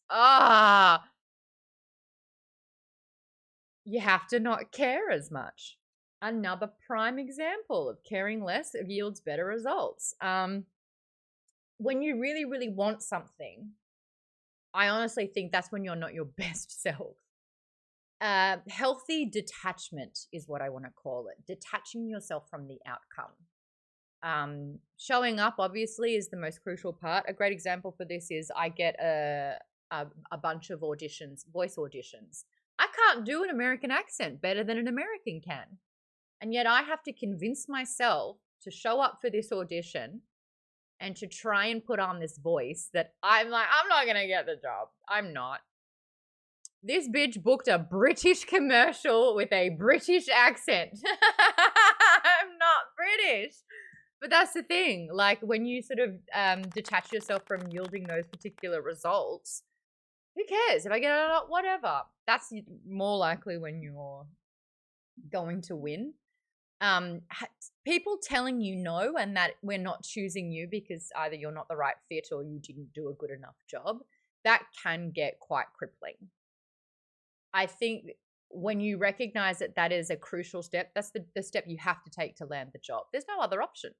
So removing choice is also a really good way to put it. Because if you don't audition, you don't get the job. You have to show up. You have to put yourself out there. I do think that casting directors are in the same realm as the art teacher. You can give feedback that will talk people out from their dreams and their passions. You can say something so unnecessary and cruel in a way, and that person's second guessing why they're even doing it in the first place. They likely would have booked the next job. But this one person who had a position of influence or power said that they weren't good enough in a way that the person actually believed them. And I think that that's some of the biggest tragedy here. Aslan says, can you show us your English accent? All right, I'll read this next comment in it. I don't even know if I can do it. All right, I booked the job. I used to tell my daughter, life has many awkward moments. We'll get through this one and move to the next awkward moment, which tends to take you out of the moment and helps you show grace to others who might be in their awkward moment right now. I don't know where in England that accent is. I don't know. Keira Knightley sometimes sounds like that. Maybe next time I'll do it. No, totally British. You sound like the lady from Love Actually. Exactly. Okay, she called it completely. Yes, I am pretty, aren't I? Oh. But that was a good quote, Bartleby Prime. Life has many awkward moments. We'll get through this one. We'll move to the next awkward moment, which tends to take you out of that moment and helps show grace to others who might be in their awkward moment right now. The one whose husband cheats. Oh, Emma Thompson. Even better compliment. Emma Thompson is one of my role models, I reckon. She's just such a... She doesn't give no fucks. That's what I love about her. She's great. You sounded just like her. Okay, there you go. I was Emma Thompsoning all my way through that audition. I'll have to tell her thank you one day. Did you lie to us about being Aussie this whole time? Are you English? Actually, maybe I am. That would really mess with some people, wouldn't it? But I always go into like this other one, yeah? There's like another accent. Only make it a bit Scottish or Irish and then game's over. Job's up. All right. If your brain subconsciously builds habits, if this then that, I would... Oh, yeah, I wanted to share one. This subconscious way to build a habit. When I'm driving, I would always drive... This is not my example. I'm just thinking of one. I would always drive past a McDonald's. When I'd look at that McDonald's, I'd salivate. And so I would pull in. And I would eat the McDonald's. And so my brain subconsciously says every single time you're driving home, oh, you can feel good by getting the McDonald's. And that becomes your habit. I don't know if you guys noticed this, but I used to snack streaming all the time. I used to have my snacks laid out when I would stream video games. Every time I sat down and started streaming, I would crave sweet things. That is a subconscious thing that happened. Another time was when I would do book club, I would have a glass of wine. So every time I started talking about books and sitting down here, I was thirsty for wine. I had to unbreak those subconscious habits because I recognized I was building unhealthy habits for me. I would literally have lunch, sit down, and want to eat more because I was streaming. And that was like the habit that I'd built. One wine turned into 2 wines in book club, which turns into clips I had to delete. So like, not a healthy habit for me. I haven't really drunk during a book club in a very long time because I had to consciously unlearn my subconscious behavior. And I wanted to bring those up because some of you have actually probably recognized that now that I've drawn attention to it. We never spoke about it, but when I started this book club, I would have wine every single time. Now I don't drink at all. I'm trying not to drink as much anyway. And I just thought that was a habit that was quite unhealthy for me because I was it was guaranteeing I was drinking every single week. With the snacks, it was guaranteed that I would go through this. And then, of course, what happens? You guys see how happy and excited I am when I eat chocolates and jelly beans. I ate all the ones here. But I have to open up a new packet to have more, and I'm not going to do that. So there we go. Very helpful, Vaden. Thank you. I replaced it with a water bottle. I did, Chris. Thank you. And I've even started changing water bottles to make it easy. The other water bottles that I had, there's one piece on it. When you click it shut, they would often break. And so that kind of stopped it. So I tried a new one. Having the handle has been quite easy for me, and it fits in my car, which means I'm more likely to take it. So I'm trying to increase drinking water by making that habit more easy for me. Boba says, it sounds like you're holding yourself accountable. Congrats on adulting. There we go. We don't know what's in the water bottle. Honestly, Your friendly neighborhood cynic, Maude. It's water. Just your friendly neighborhood cynic. That's water. Or is it vodka? Vodka's, Oh, no, okay. vodka's clear. Why are you drinking from the side? Hail Hydro Flask. I made that joke before. That's a good one. It is. Pailing says, GG Maude making good habits as we speak. This explains why I need Tim Tams every time I play D&D, says Gory. You have developed a subconscious habit. Relaxing and enjoying D&D has been stacked with eating Tim Tams to enhance that whole thing. But now you're having Tim Tams every single time. There's just providing a little bit of cognizance, a little bit of consciousness behind it all. Vaden says, yeah, that's good that you stopped because you would eat snacks when you got frustrated when gaming. I would. I'd be like, oh, I died. I'll eat a snack. I literally turned it into a habit for me. That's interesting. Does anyone have, while reading this book, unpack a subconscious habit to rectify? Did that happen? Hey, KP Dubs, how are you? Thumbs up. Avery says, we have an espresso machine at work, so a few of my co-workers and I made a habit that we call coffee time at 4:30 every day. We take 5 minutes from our work, make a coffee, and chat. It saves us all money from buying coffees every day. That's fantastic. Also, an espresso, they don't pay me. Espresso machines that start with an N are fantastic. I have a whole drawer full of capsules. I have one every morning. Same thing. I'll still buy a random coffee every now and then. But mine's become a very deep part of my morning ritual, my morning coffee, to the point where I don't function if I don't have it.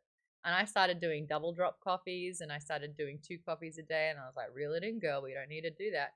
And then it says I clench my muscles when working. I've actively had to loosen my jaw and butt muscles and shoulders. There are times where it's like when you're focusing, it does. It's like you go into sort of focus mode and it tenses into it. I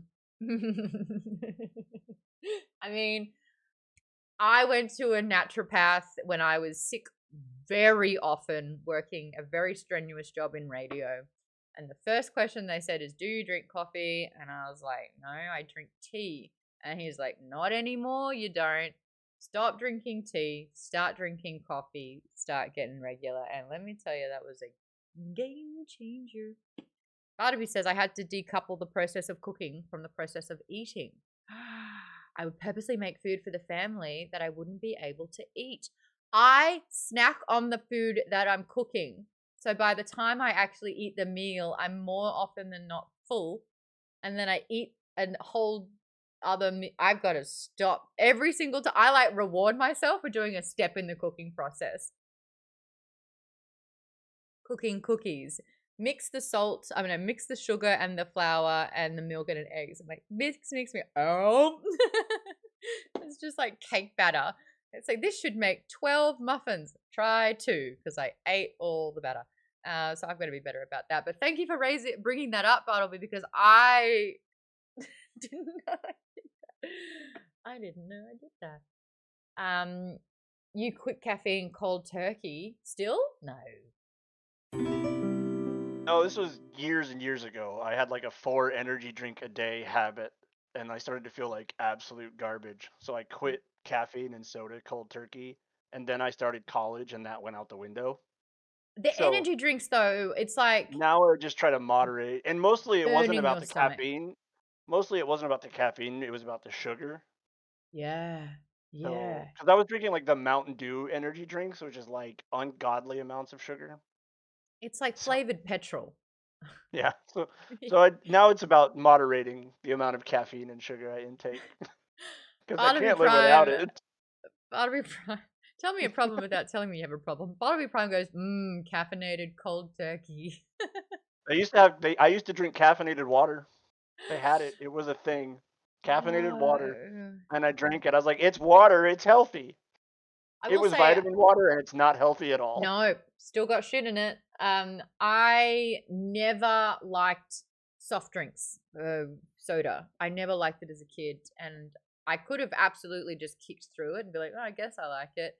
I just remember I decided that I was opting out of that, and I'm telling you, my teeth are so grateful.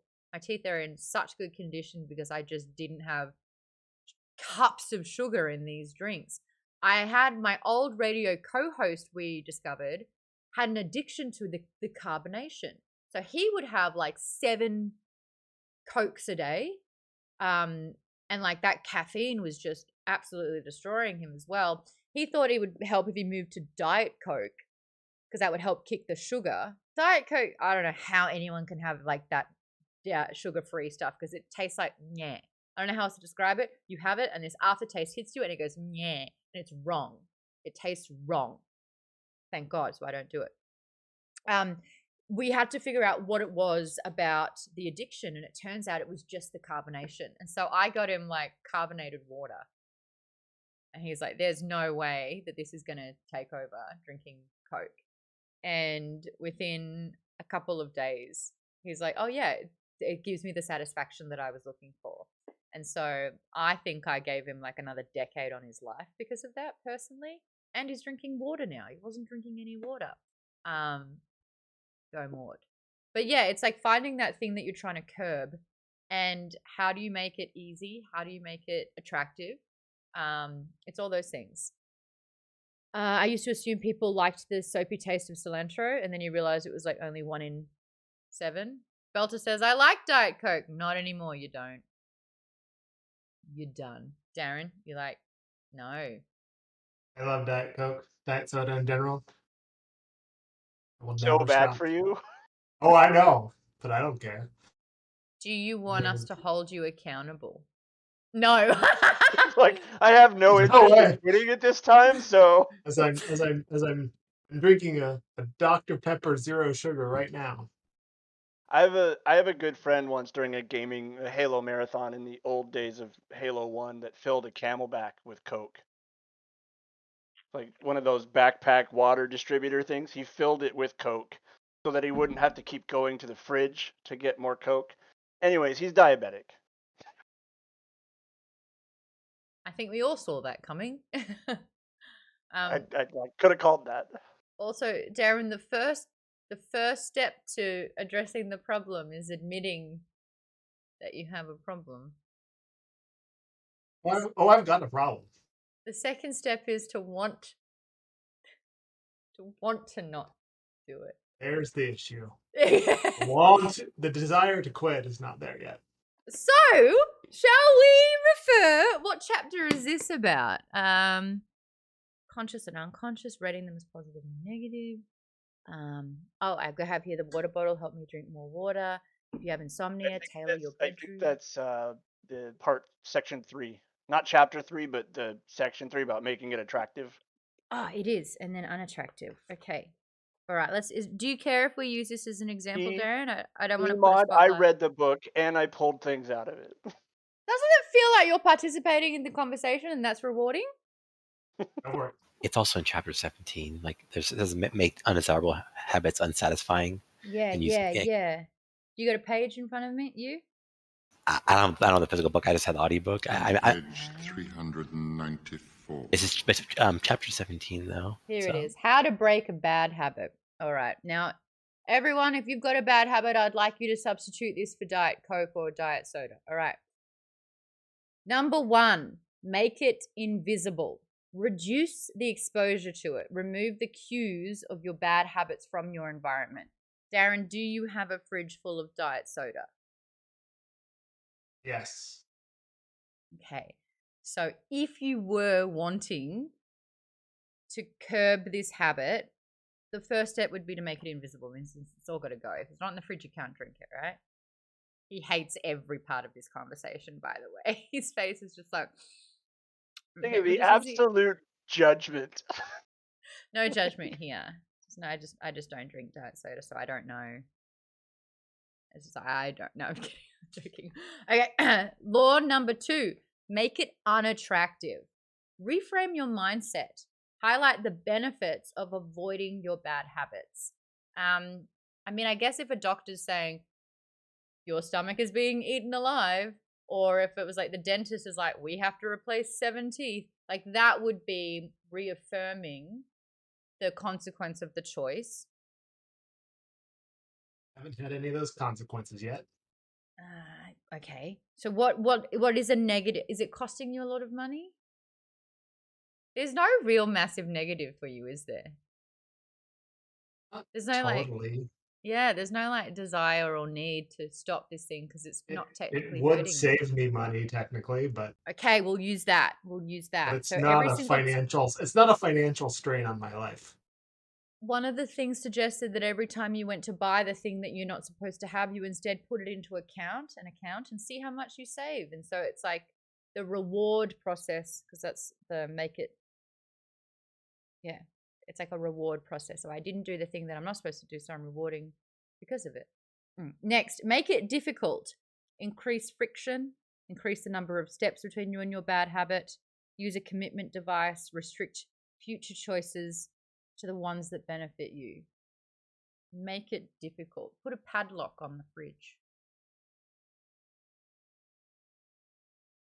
Yeah, no, it does not. Well, because I work from home, so I'm right by my fridge. So that's hard. So if you lock the padlock fridge and then you have the key in the bedroom, would you get up, get the key, unlock it just to get the drink, or would you be like, I'll just get water because it's Probably. there? I would probably go find the key and get it. Everyone else is doing this exercise with the habit that they actually want to stop. Apply what you would do to that, and then make it unsatisfying. So get an accountability partner, someone to watch your behavior, or create a habit contract and make the costs of your bad habit public and painful. Now, I have an issue with that one. There is a chapter in here where he kind of goes into the fact that this guy who was trying to lose weight said that if he ever misses a training session, he pays his trainer $100. Someone else said that if they slept through their alarm, they had an automated tweet that would go out at 6:20 if their alarm went off at 6 a.m. And this tweet would say, I was supposed to set my alarm and I snoozed through it. The first 5 people who see this tweet, I will pay you $5. Send me your PayPal details or something like that. I find that entertains shame way too much. I also wrote in Fable that the trainer who's getting $100 every single time his client doesn't show up has completely lost his incentive to train the client. He gets punished the more his client shows up. So I just think that is completely destroying logic. Yeah, Vaden? Oh, sorry. Just you just want to mention, like, for I agree those examples are kind of extreme, but like it doesn't necessarily have to be that much. Like I know for me, if it's something I need to do, like and I don't really want to do it, but I feel like I should. I can like promise someone specifically to say, hey, this person I care about, hey, I'm going to do this thing. So I know that if I don't do it, then I'm laying them down. You know, I'm making a promise and I'm breaking it. So I'm using that as an incentive to force myself to do it. So I it works love to some that degree. works for you. I would really love to unpack how you can disappoint yourself, but you can't disappoint someone else. That's like a whole other conversation, but that's not today's conversation.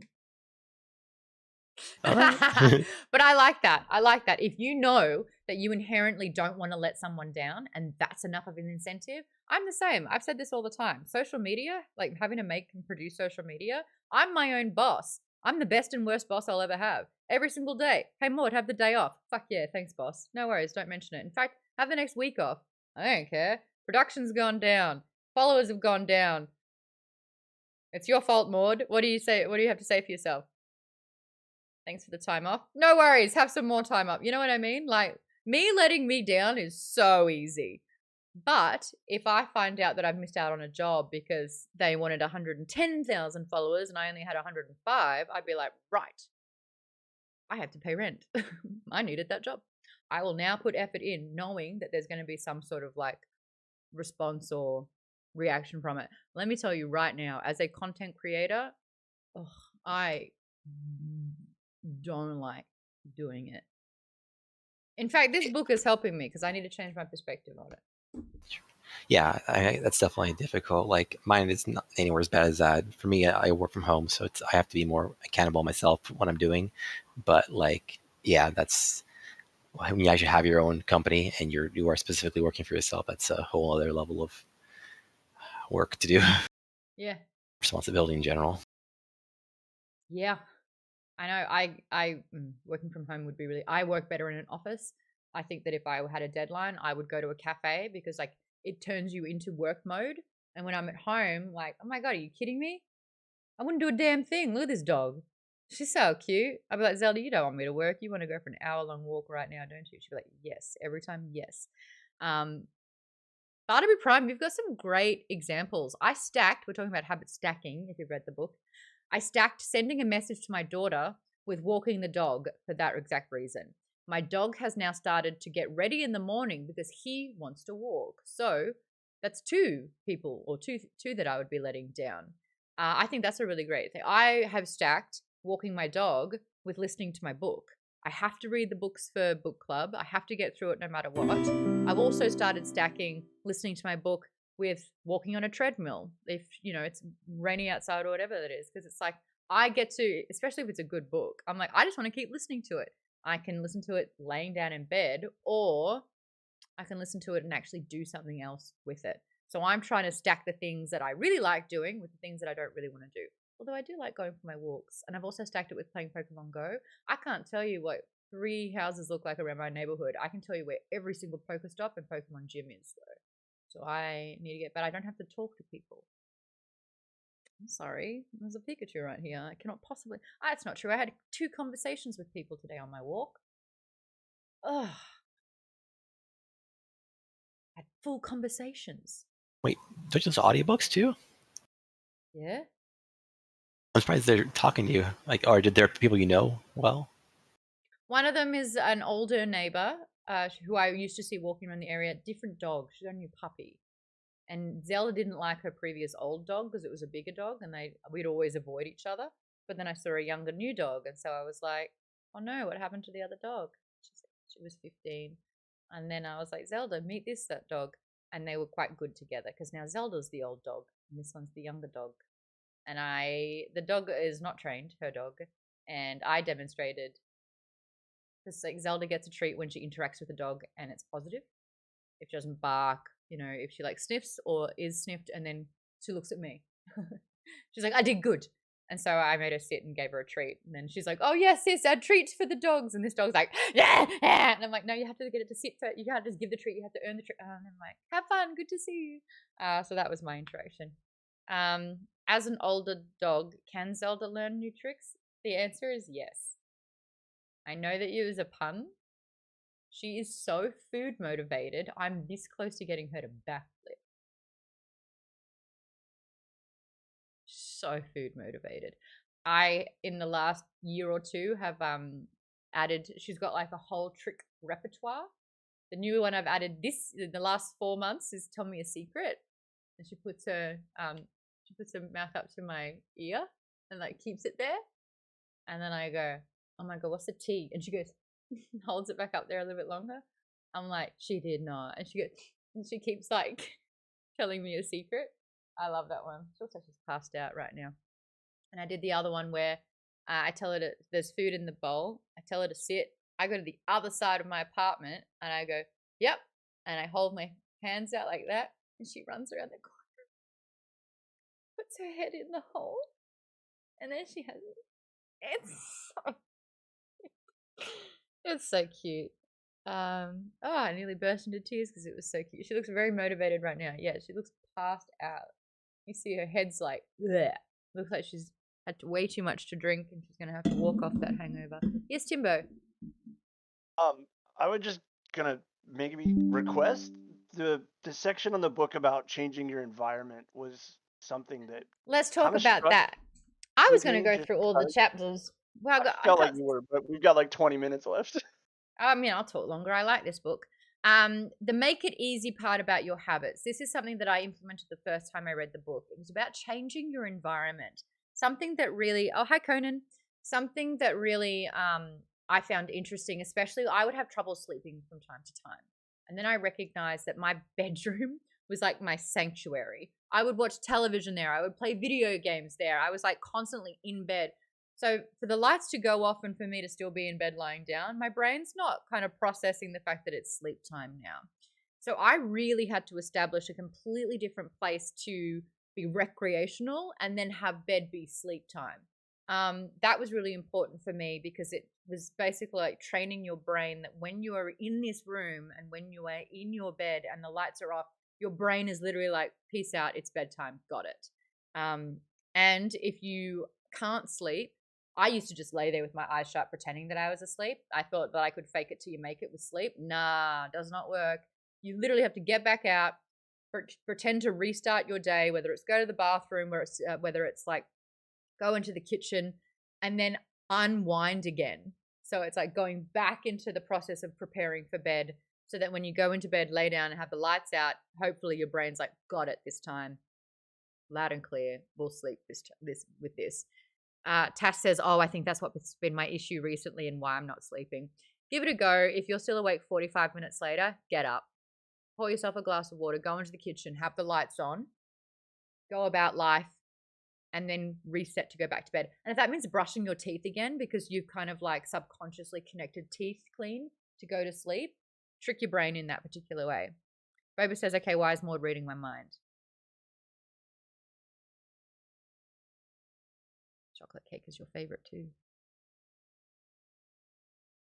K Frida says same works for me with sleep.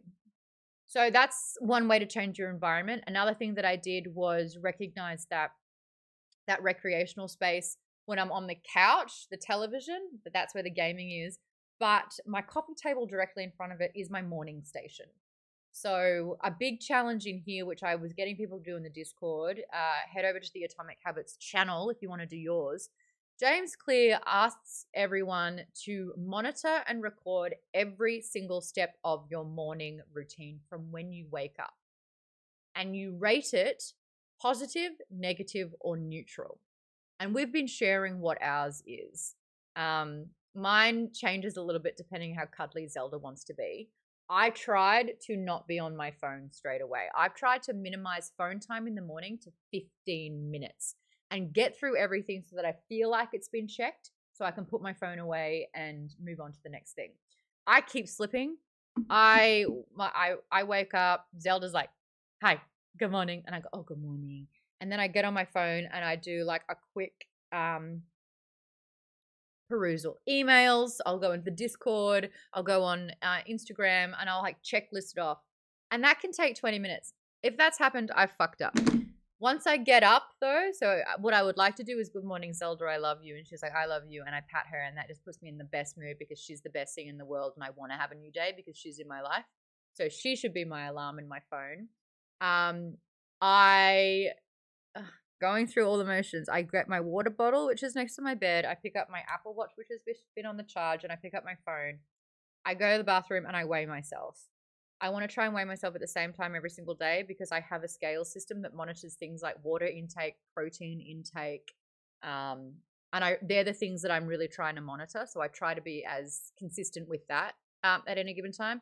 As soon as I weigh myself, I drink water. I pound water because I know that as soon as I drink the water that I do not want to have, my reward is coffee.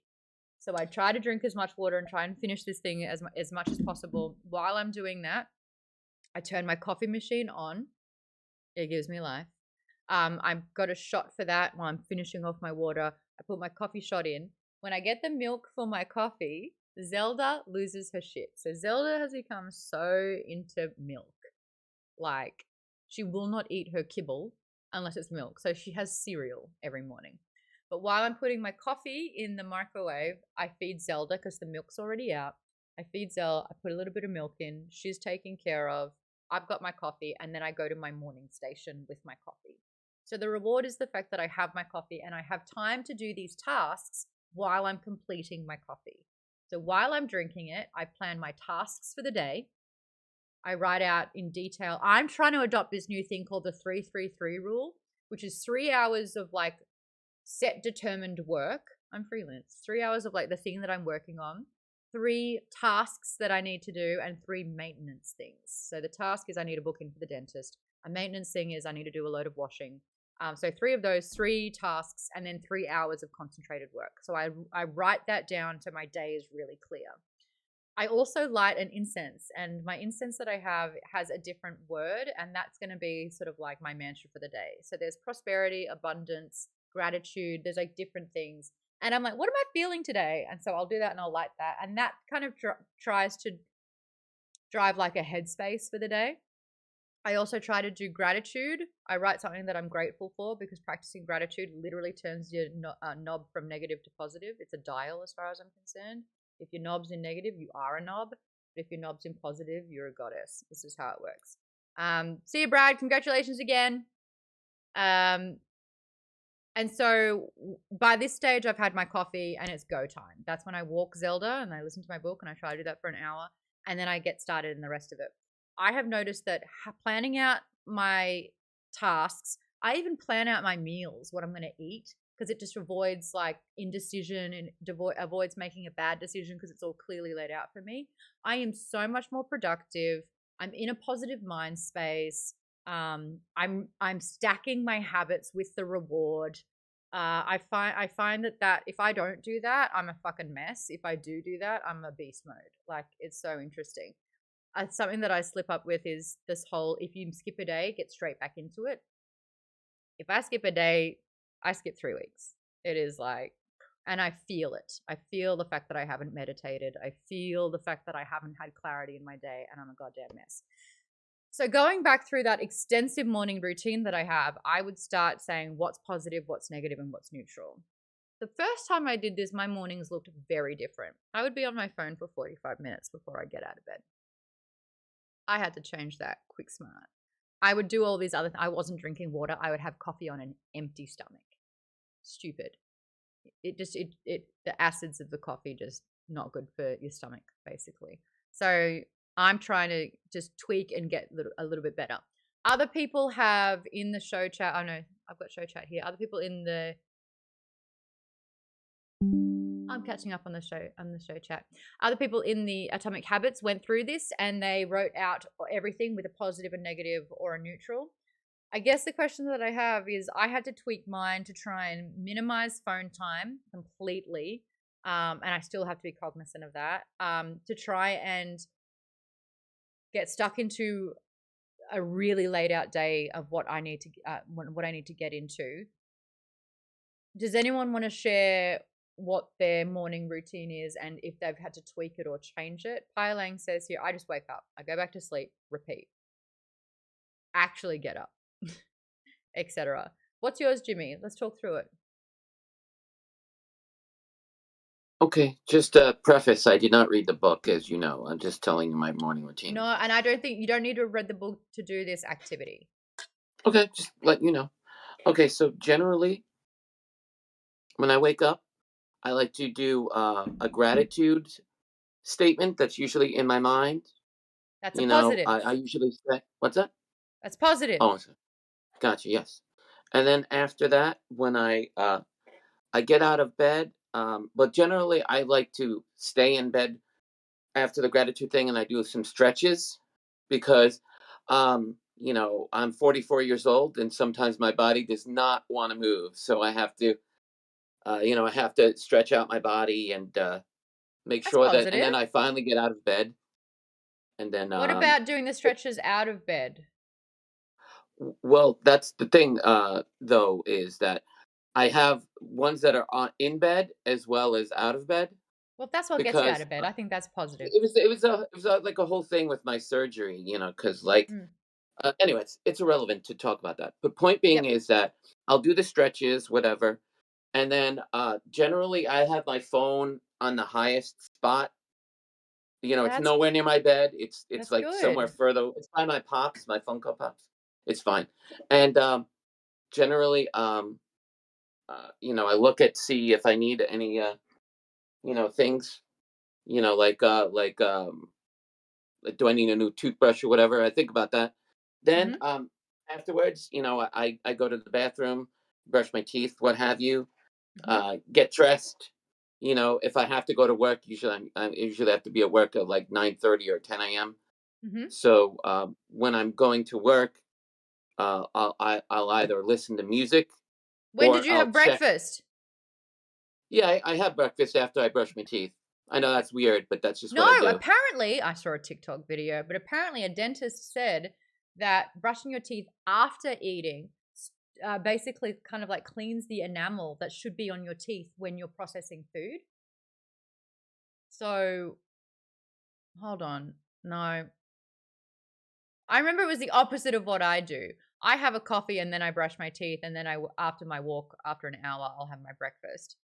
Um, but Yeah, I, I've heard that recently. You should brush your teeth like first thing yeah, and and then before you eat. eat. Yeah. Right. What And about then second I breakfast? was also told instead of rinsing my mouth with water like I always did, I rinse it with a mouthwash. Yep, Oh, exactly. That's what I do. Yeah, okay. I I brush stopped and then I mouthwash, mouthwash. Yeah, but I brush my but teeth for like 3 minutes more every single, and like 3, 4 times a day. My I've whole thing actually is that if fallen I've asleep eaten, sometimes brushing my teeth, really, I have a and thing my friend will where be like, "Get out of there." It's funny. if I've eaten and I'm leaving the house, I have to brush my teeth. I need a fresh mouth leaving the house. Yep. Sure. So, like I said, I listen to music or I look at the Discord or Instagram or whatever, and then because I walk to work, it's not that far. It's great. So So you're checking probably your like, phone while walking to work? Negative. It's dangerous. It's a hazard. well, that's what I do. And then if Okay. someone interrupts, I just go, "Hey, I'm walking here." No, I'm just kidding. Yeah, Um, wonk. I never said that. But yeah, that's just basically it. If I don't have work, usually I'll go to the library, like I said in the chat, and I'll write comedy in the Mhm. library because I like the atmosphere. I like to, like, I don't know. If I hear something funny, I write down the thing. Mhm. Then after that, I'll have something to eat, and then I'll It's just do morning some more routine. It's just activities. What's morning. up? It's just morning.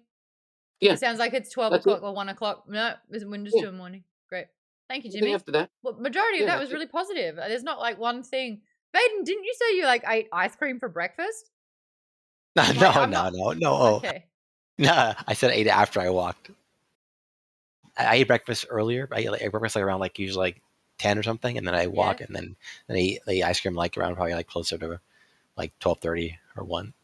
You eat ice cream for lunch every day. No, no, it's not lunch. It's not lunch. It's just a snack, and then I eat lunch later. I just didn't go through my entire day. I just stopped before I got to lunch. I just saw all these things, ice cream. And I was like, and that's not gonna fly around here, my dude. Like, that's a negative.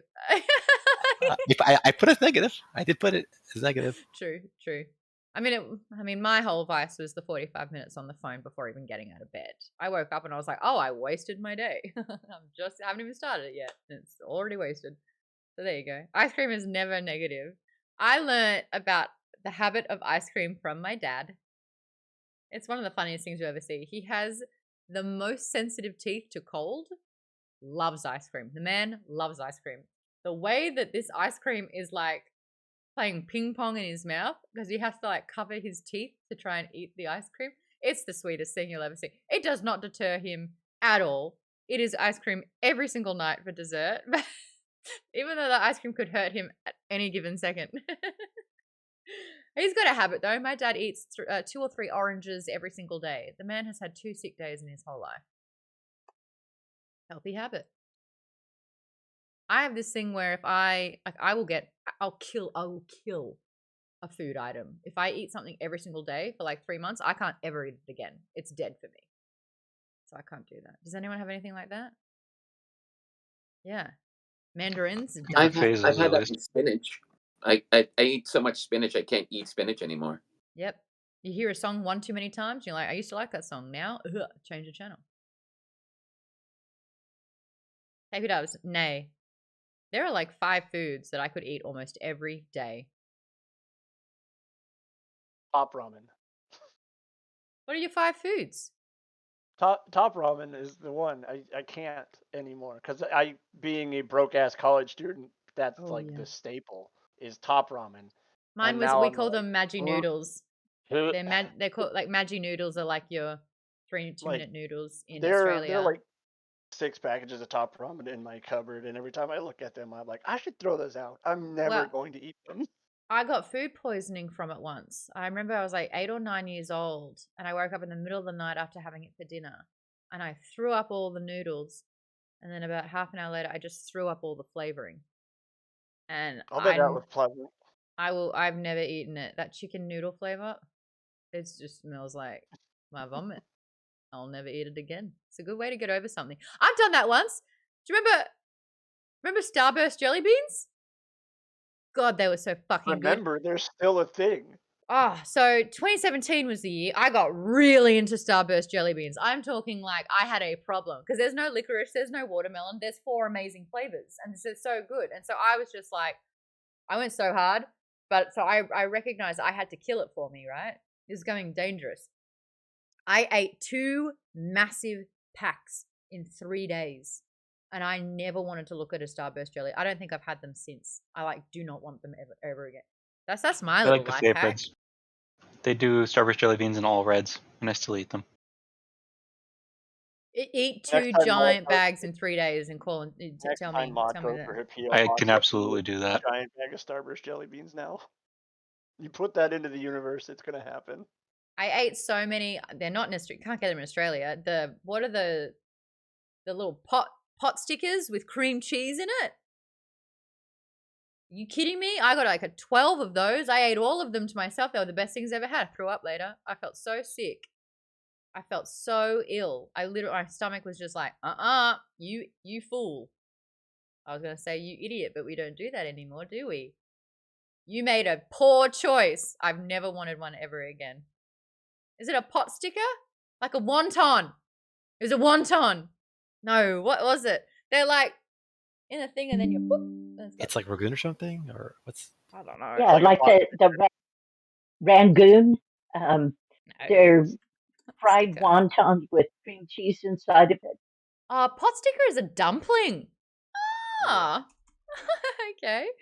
What's a wonton? Is that it? No, that's not it either. What you described sounds like a pot sticker to me, but I could be wrong. Whatever it was. Here it is. Here it is. Yeah, it There's is. a It is. wonton. It is a crab ragoon. I'll There's put in no chat. crab in it. It's just cream cheese. Oh, so dumb. Oh, Yeah, it was a cream dumb cheese decision. Rangoon. What is this word? Rangoon. Oh, Rangoon Yeah, versus wonton. Yeah, well, no, wonton is the little wrapper, the pasta Wonton is wrapper. the pasta. It's a little square thing, and they put the cream cheese, or if it's crab rangoon, it's cream cheese with crab, and Oh, then it you is. It's a Rangoon pinch it then. up and deep fry it. Yeah. Yeah. It was not a good decision. Is all I'm saying. Cream cheese with someone whispering crab as they fold it is a crab Rangoon. No, that's if what's the water? What's the seltzer brand that like it's watermelon set next to it, and that's why it's watermelon flavored. Look, we're over time. I could keep talking about this. I like this book. I learned a lot about it. One of them was like surrounding yourself with people that are in the same mindset as you. Obviously, you are the combined of all the people that your surroundings, and absolutely behavior and everything rubs off on everyone. Resand of Night Court just followed. Hi. Hi, Resand. What are you doing here? I don't have the picture anymore. Hi, Resend. Nice to have you. Thanks for joining us.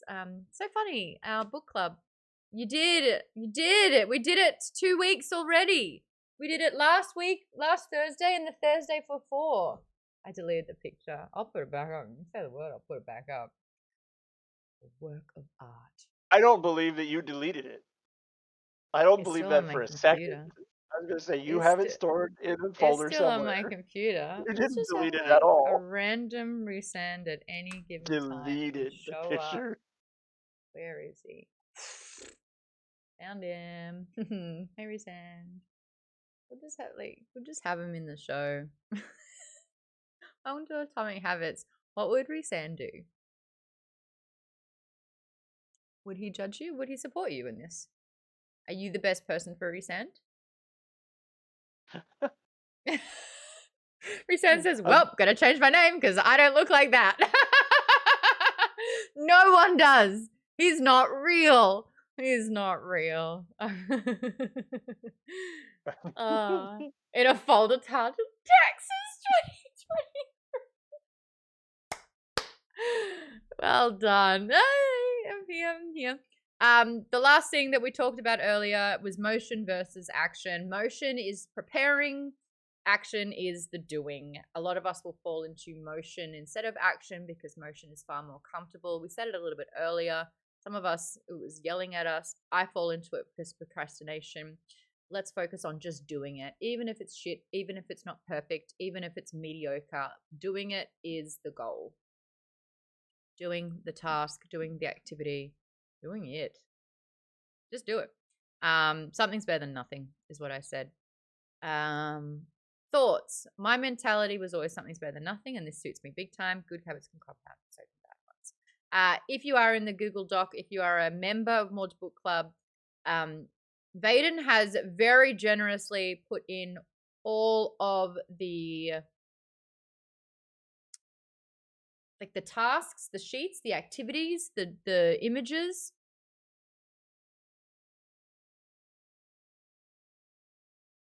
I did a lot of them at least. I put notes for every chapter, and I did some of the pictures and stuff. There's great quotes in here. You do not rise to the level of your goals, you fall to the level of your systems. When you fall in love with the process rather than the product, you don't have to wait to give yourself permission to be happy. You can be satisfied anytime your system is running. Professionals stick to the schedules, whereas amateurs let life get in the way. That one. That was like the biggest middle finger, that line, isn't it? It is. I can't hear that in any other voice except professionals stick to the schedule. Amateurs let life get in the way. It was raining today. You think I was going to get out of... No. I'm the worst for that. If you are a member plus and you've been joining me in the show, we are going to hang out in the after show where I want to talk about life, our days. I'm going to make a chicken salad first, though. I realize I always eat late when I chat, so I'm going to make dinner and then join you guys. That's a new habit that I'm forming for this to be beneficial. We'll also be probably oversharing a bunch, but that's private. No one else gets to see it, and it's not recorded. So if you want to join me there, join Patreon and join the Members Plus tier. We'd love to have you in there. P.S. Half the people don't read the book, so it's not like there's a commitment there. We just want to hang out. It's a cool community. I think that's the way to sell it to you. Next month, it is Divine Rivals time. We're going to be reading this book. This is our main book. We're going to be changing our fable so that you can do the chapter breakdowns there. We have bonus books. We covered Murderbot novellas 1 to 4, December 2022. And then life took over. We want to get back into Murderbot because it's so good. The novellas are honestly 8 chapters each or so. It takes you a couple of hours max to read each of those, or a couple of hours to listen. The first 4 novellas I loved. They were all 5 or 4 stars. We're going to be doing the first biggest book, the first full size instead of novella, as our bonus book called Network Effect. That is technically book number 5. So if you're not going to do Divine Rivals, or if you absolutely churn through books, Let's tackle Murderbots 1 to 4 in your own time. We have a Murderbot channel in the Discord, which I've been putting quotes in this whole time already. One of my quotes is, when I do manage to care, I'm a pessimist. I love that one. The idea was so painful that I dropped to 97% proficiency. Murderbot is so good. So enjoy those. We'll tackle the 5th book together. Aslan says it's a 3-hour listen. Toast Poster says, I want Murderbot to meet Rocky. I love that. I love that. A pessimist is just an optimist with experience, says KP Dubs. At least you had the grace to giggle at that one. Thank you again to everyone who sent something in my PO box. I checked it. Thank you, KP Dubs. Got a bunch of things. Everyone else, I thanked you personally. Thank you, Seb, again. Oh, Boba says thanks. So you'd be Boba the Muss then, not Boba, because you're from New Zealand. So thanks for the stream. And a lot of aroha. I hope I got that right. Kia ora. Says Boba. Everyone else, lots of books. Please join Fable. Join our Discord. There's a link right there. Majority of the Discord's free. We have a little members section. $5 a month gets you access to that. I also give you the links to the show documents of all the notes that I have for every single book as well. We do giveaways. We have one more day where we're giving away books 4, 5. I can't bend over because my back. Books 4, 5, and 6 of Red Rising. We're doing a giveaway. You got one more day to enter. Totally free. Jump into the giveaways channel on the Discord as well. And if you want to support the book club, we've got some really cool merch that you can check out. And Tass just put the link in there as well. I think that's everything. Should we raid? Who's on right now? Thanks for joining the book club, by the way, everyone. Who's on? Steven Spawn.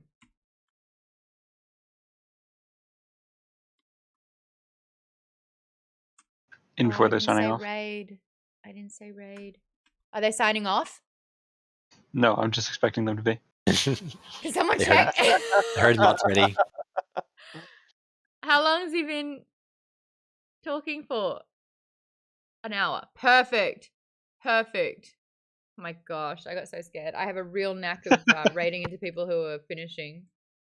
Guys, go say hi to Steven Spawn. No, I spelled it wrong. He's a wonderful friend. He's a great streamer. And he's doing amazing things for the disabled community. So go say hi, drop some books. His stream tag is short stream. Well, get in there quickly, I say.